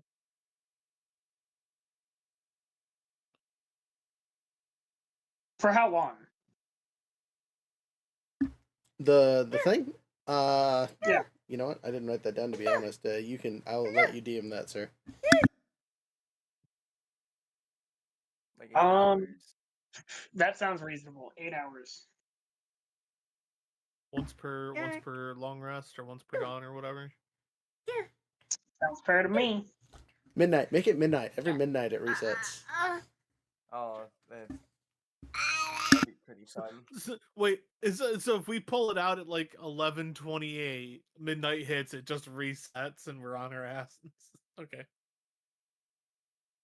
Gotta have that Cinderella moment. You know what I mean? Just a minute. I gotta clean something up. Actually, that would be a really good trap to use on somebody if we were ever in a situation where there was someone bad with us. We could take the carriage at like 11:40, and then when midnight hits, carriage drops, then we get the surprise. Really quick, how are we doing on time? Well, it is 9:07, so we have 23 minutes till we're at the 4-hour mark. Okay. Recording wise, we're at the 3.5-hour mark almost. Okay. Okay. So next, awesome. I like that. That's a cool item. On to, I already used all of my abilities. Brennar, what is? Are you going to spend the money to utilize the benefit that you gained from Freya's blacksmithy? So, I don't, I didn't get my hirelings, but Brenner's hiring process for that is going to be, he's going to go back to the slum areas and by himself, and he's just going to go with himself and like a clipboard, and he's going to say that he needs to hire someone who's going to essentially be like head of security, who's going to be working directly under him. He needs to know that they're going to be competent and strong enough to keep a group in line and strong enough to defend the bastion. So Okay. Do you use any of your people associated with your background in order to facilitate this role, or no? Oh no, this is just like I'm just describing like how I set up to get the hirelings and stuff. Okay, gotcha. Not the any of the recruiting process or whatever that. Cool. Okay, interesting. He'll say, he'll say, I got 2 positions open, and yeah, I need someone that can lead, and the other position I'll disclose when I'm done with the first part. And then he holds up the clipboard and says, so whoever wants to come up, we're gonna square off. Cool. And he's gonna hold up the clipboard and say, I just need someone to keep track of this. Okay, so you're looking for a head of security and armory representative, right? Yeah. So he tells him about the security position. He doesn't tell him about the armory thing. But yeah, but he sees if somebody can, because he's going to be fighting, so he can't keep track of what's going on. So he just needs someone that can like read and like keep track of this and stuff, because he's got like a point system on the top of it. You hear somebody screaming out from the crowd like, what can we use to fight you? We're just going fists, buddy. Grab a table leg and have some fun. How many people are you trying to fight? I'll say I'm going fists. If you need to bring some chains or something blunt, go for it. Snow blades. Okay, no blades. Bruises are Uh, easier to hide. So there's one Uh, guy. As soon as you say that, there's Oh no, one guy. I'm anybody that's interested. Like he's taking on groups of people. There's a point system. He's whoever wants a Oh, shot at this. He's going. okay. It's if 10 people want to do it, it's 10 on 1. He's a scrapper. He's done this with trained fighters Okay, there's nightly. 7 dudes. 7 dudes Awesome. are interested. All right. But So one of yeah. them seems to be standing by himself. The other 6 are like pull out like small ball peen hammers. Yeah. And yeah, as soon as everyone is gonna whoever wants the job, Brenner will start. But someone needs to take the clipboard and keep track of it, or else Brenner's not Oh gonna yeah, have any yeah. idea. So So somebody stands over to the side and holds the clipboard. okay. That guy is the new second in command. The the top of the clipboard has like the point system and stuff. It's some arbitrary bullshit basically. Whoever lands hits get points. Whoever gets knocked out, if Brenner knocks you unconscious, minus 10 points, stuff like that. But yeah, Okay, he just goes out into this all out brawl, and what's your AC? AC's Jesus 17. Okay. So out of the first batch, 4 of the 7 guys missed entirely. Even though they gained up on you, only 2 of them even hit you. Roll 7 attacks, I guess. I'm just waiting for this to be roleplay. This is just this Oh wasn't yeah. supposed to be this in depth. This is just me picking up the hirelings. Okay, yeah. You smoke 4 of these guys off the bat before they can even hit you. You're just fisticuffing them. Boom, KO. Boom, knockout. Boom, falls on the ground but not knocked. And there's still only 3 people standing. Yeah, Brenner is fully like encouraging them to actively attack together. He is also trying to assess like teamwork and stuff like that together. So, you know, but yeah, but he just keeps going until literally no one else is left standing. So as these 2 guys are coming at you. The one guy who was in the back, said bring a hammer. Just pulls out a war hammer and just slams the other 2 guys out of the way. And he activates the cleave, like essentially like the equivalency of the cleave ability, and gets a few points of damage on you. Even though it's not sharp, you know. I believe you'd want the hue ability then. My bad. I'm not read up enough on the battle master traits yet. Or not Actually, battle master traits. they do the exact same thing actually. Cleave Weapon and hue are master the same trait. thing. They're just Okay. different names. They activate different ways, but they're the same thing. But yeah, essentially the same. Yeah, exactly. Yeah, so he just knocked the other 2 out of bounds to the side, and still clams you with his war maul. Yeah. Yeah, I guess Brenner just kind of like sort of like does that thing where like puts up his arms to sort of like block some of the blow that that comes through, and he says, finally, I was wondering when you were going to join the fight. I was wondering when most of them get out of the way.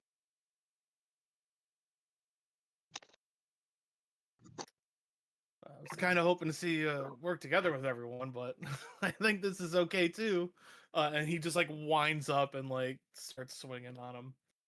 Oh, okay. I want you to, instead of this is going to act in the same way as a contested athletics check, except a weapon attack check, except your fist. Okay, Yeah. sure. Do,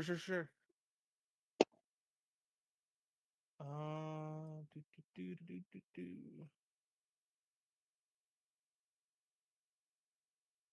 All right. So yeah, I will go ahead and is this a contested ability check or is it or is it an actual attack roll check? It's an attack. Okay. Just making sure.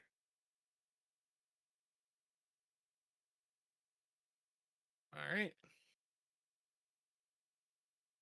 Ooh, okay.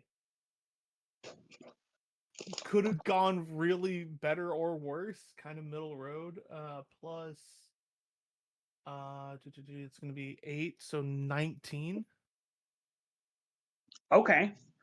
Yeah, so he swings his war maul at you. How would you like to either evade, deflect, and or block, and or how would you like your clean defeat to be?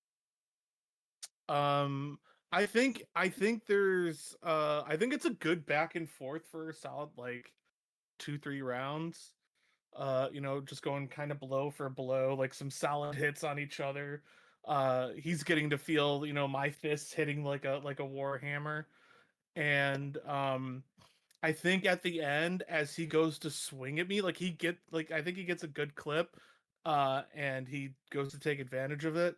And I think as he swings at me, I punch his warhammer up. So instead of it swinging down, I punch it back up, and then I bring that same fist back and punch the mace forward right back into his own face. Oh, dang. Yeah, that's a KO. That's a heavy metal. Just dong dong dong. It just sounds almost like Like a almost gong. rhythmic Gong. as it hits his fist the first time, hits it the second time, and then hits the guy's face for the third chime. Yeah, he falls unconscious.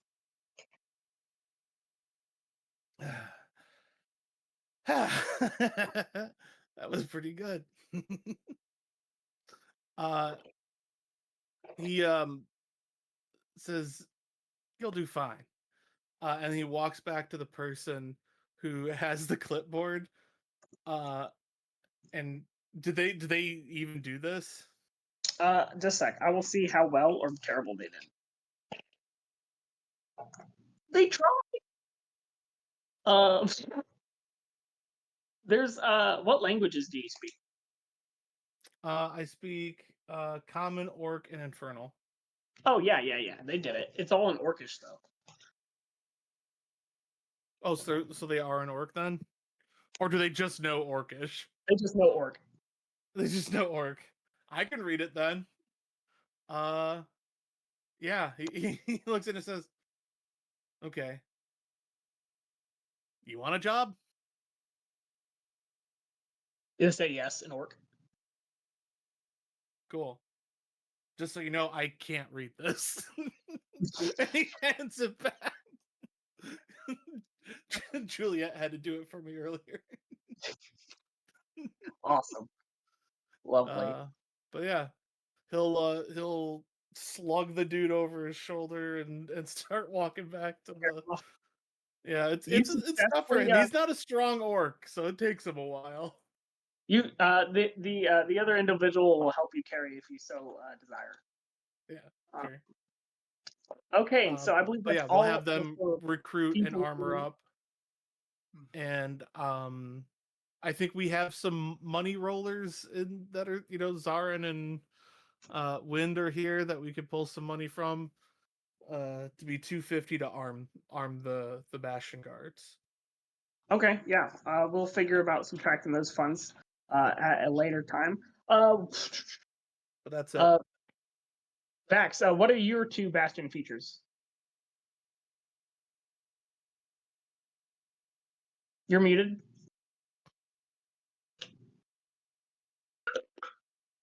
I'm talking way over here. I can make a charm that gives a healing word, and I can make a holy symbol or staff. Okay, you can do both of those things. So I'll do the charm the last 7 days. So I can cast healing word every day, and then I'll leave the staff in the because I have my holy symbol already. So I'm gonna leave the staff there, and I'll sell it later. Okay, awesome. We'll just make it. Tarna, what are you doing with your bastion features?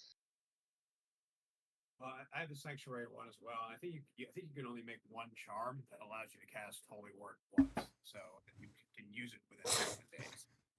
So, Yep. Gotcha. That'll be perfect for on your guys' journey. So on the first day of your journey will be the first day that counts on the charm feature. and then the storehouse. So it doesn't. So it depends. So if this past week I was able to have my orc acquire goods, then I can tell him to sell said goods. If that has not happened, then I need to tell him to acquire goods. Okay. I will say I can backdate you having told him at the beginning of the week. To do that, what goods would you like him to procure? Just basically things that help support the city, food, basic medicine, supplies, stuff that are generally going to be in demand all the time. Okay. How does they procure it according to the rules for this bastion piece? Basically, I give him money and he just goes and does it. Okay. How much money are you giving him? All of my money. All of Oh. money. That was like 380 gold or something? Yeah, 389 with some silver and some copper. And then basically what happens is that after a week, I make 10% profit. So I'll make like 40 gold. Okay. Yeah. I guess add 10% to the $380. 380 gold. That's it.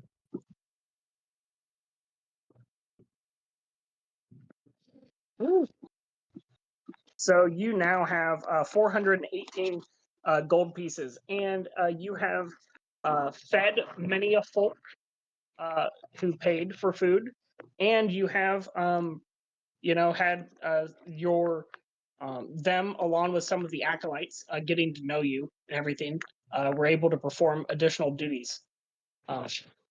So I will actually give you roll a D100.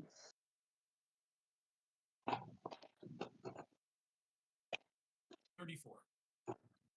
You say 34? Correct. You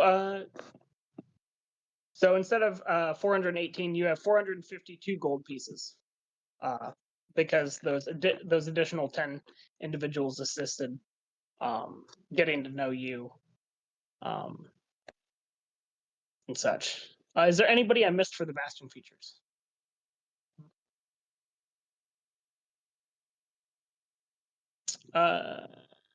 Did I go over yours, Jared? Yep, both of mine are gardens, so their downtime is until something grows at the end of 21 days. So Gotcha. Okay, that'll be happening a bit later. So with that, your guys' characters will begin next session as part of the departure. You guys begin your journey off leaving the city at the end of this episode. You jump on their boats and you begin off into the distant lands from which some of you came. Nobody can hear me. We can't hear you, Rook. I said back to the Spire. We made it finally. We did it. An Did entire episode later. did the and we are on the ship sailing back did to the the Spire. did the assassins crawl onto the ship and stab Dev to death before we take off? That was supposed to happen. Yes. That stabbed Div to death? Well, I mean, maybe not to death, but you're supposed to get attacked by assassins via the Oh. the poles, you silly friend. But that's we could okay. roll it in. We could roll it into next time. Cutscene people hopping onto the boat. Great. Okay, but jokes aside, let's wrap it up so we're not staying out too late tonight. Get everyone's stuff and things done, so we can do our after action review and let everyone get to bed, because I can see a couple of you are tired. I'm gonna send our note taker away. Thank you so much, Archivist.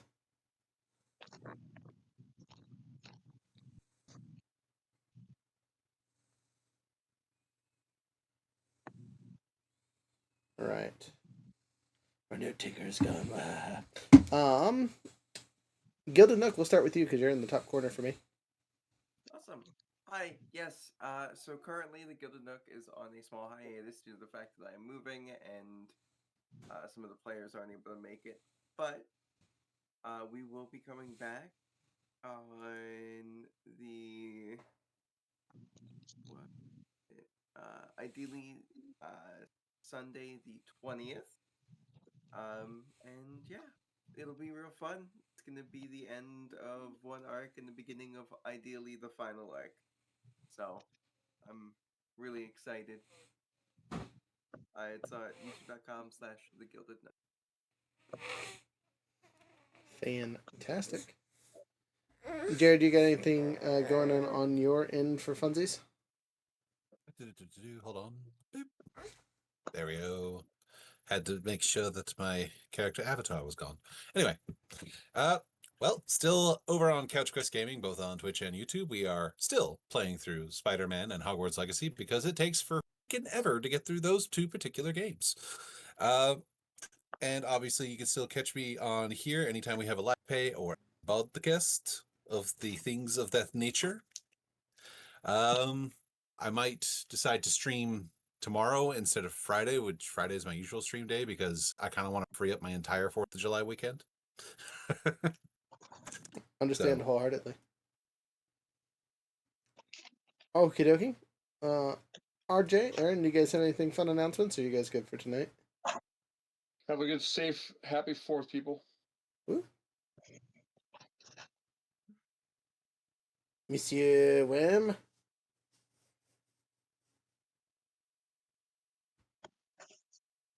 I'm going to assume he is good.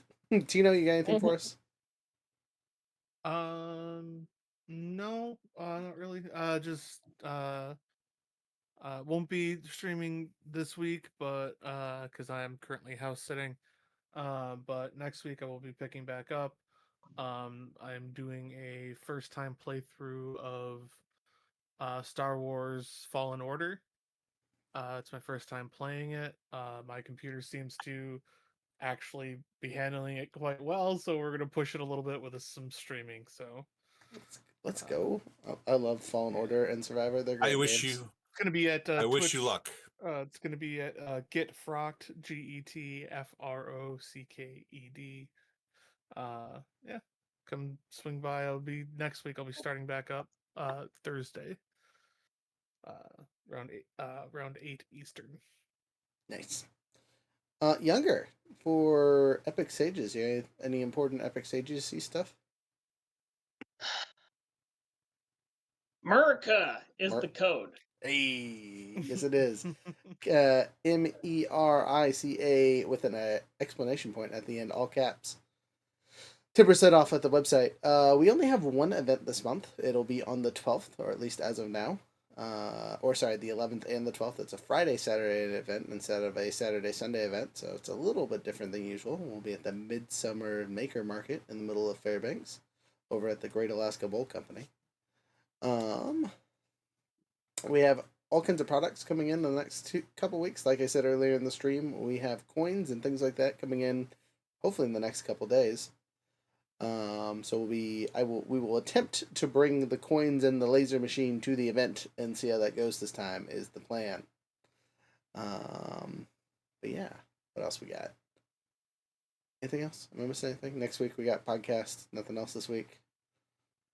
There is secret talks of doing a random stream of us reviewing VTTs and various other map things and saying how horrible they are and why you should use our way of doing maps instead of everyone else.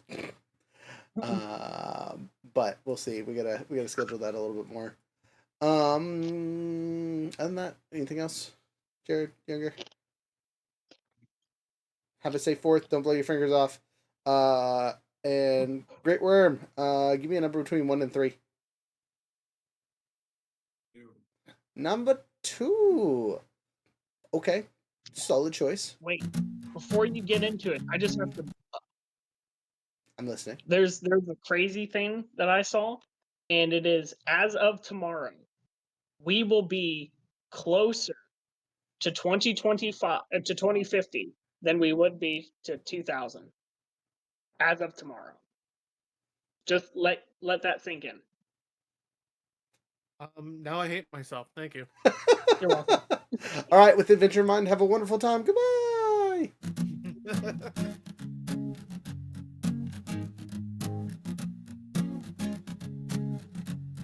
I did it all, crushed their lines, toppled kingdoms, shattered signs. They fell just like I said they would.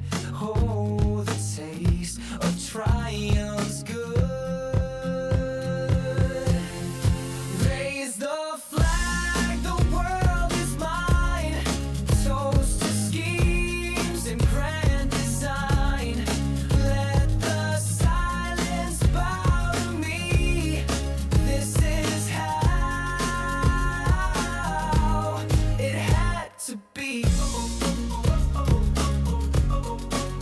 The screens are dark, the tower is low, but isn't this the final show? I grin alone, no threats remain. Their fall was worth the fleeting pain. Raise the flag, the world is mine. Toast to schemes and grand design. Let the silence bow to me. This is how it had to be. I built the end, wrote the last scene, still basking in this vivid dream. Though something tugs behind the cheer, a thought that whispers, what is here? What is here? The rival's gone, no more debate. I stroll the streets, I helped create. But questions bloom beneath the pride. Like vines I thought I'd scorched and dried.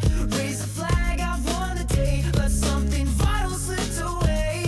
All the power, none of the peace. Now I ache for some release.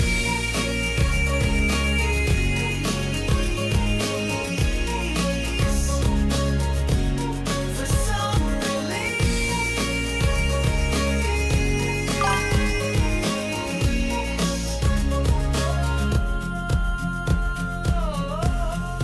Raise the flag, the world is mine. Toast to schemes and grand design. Let the silence bow to me. This is how it had to be.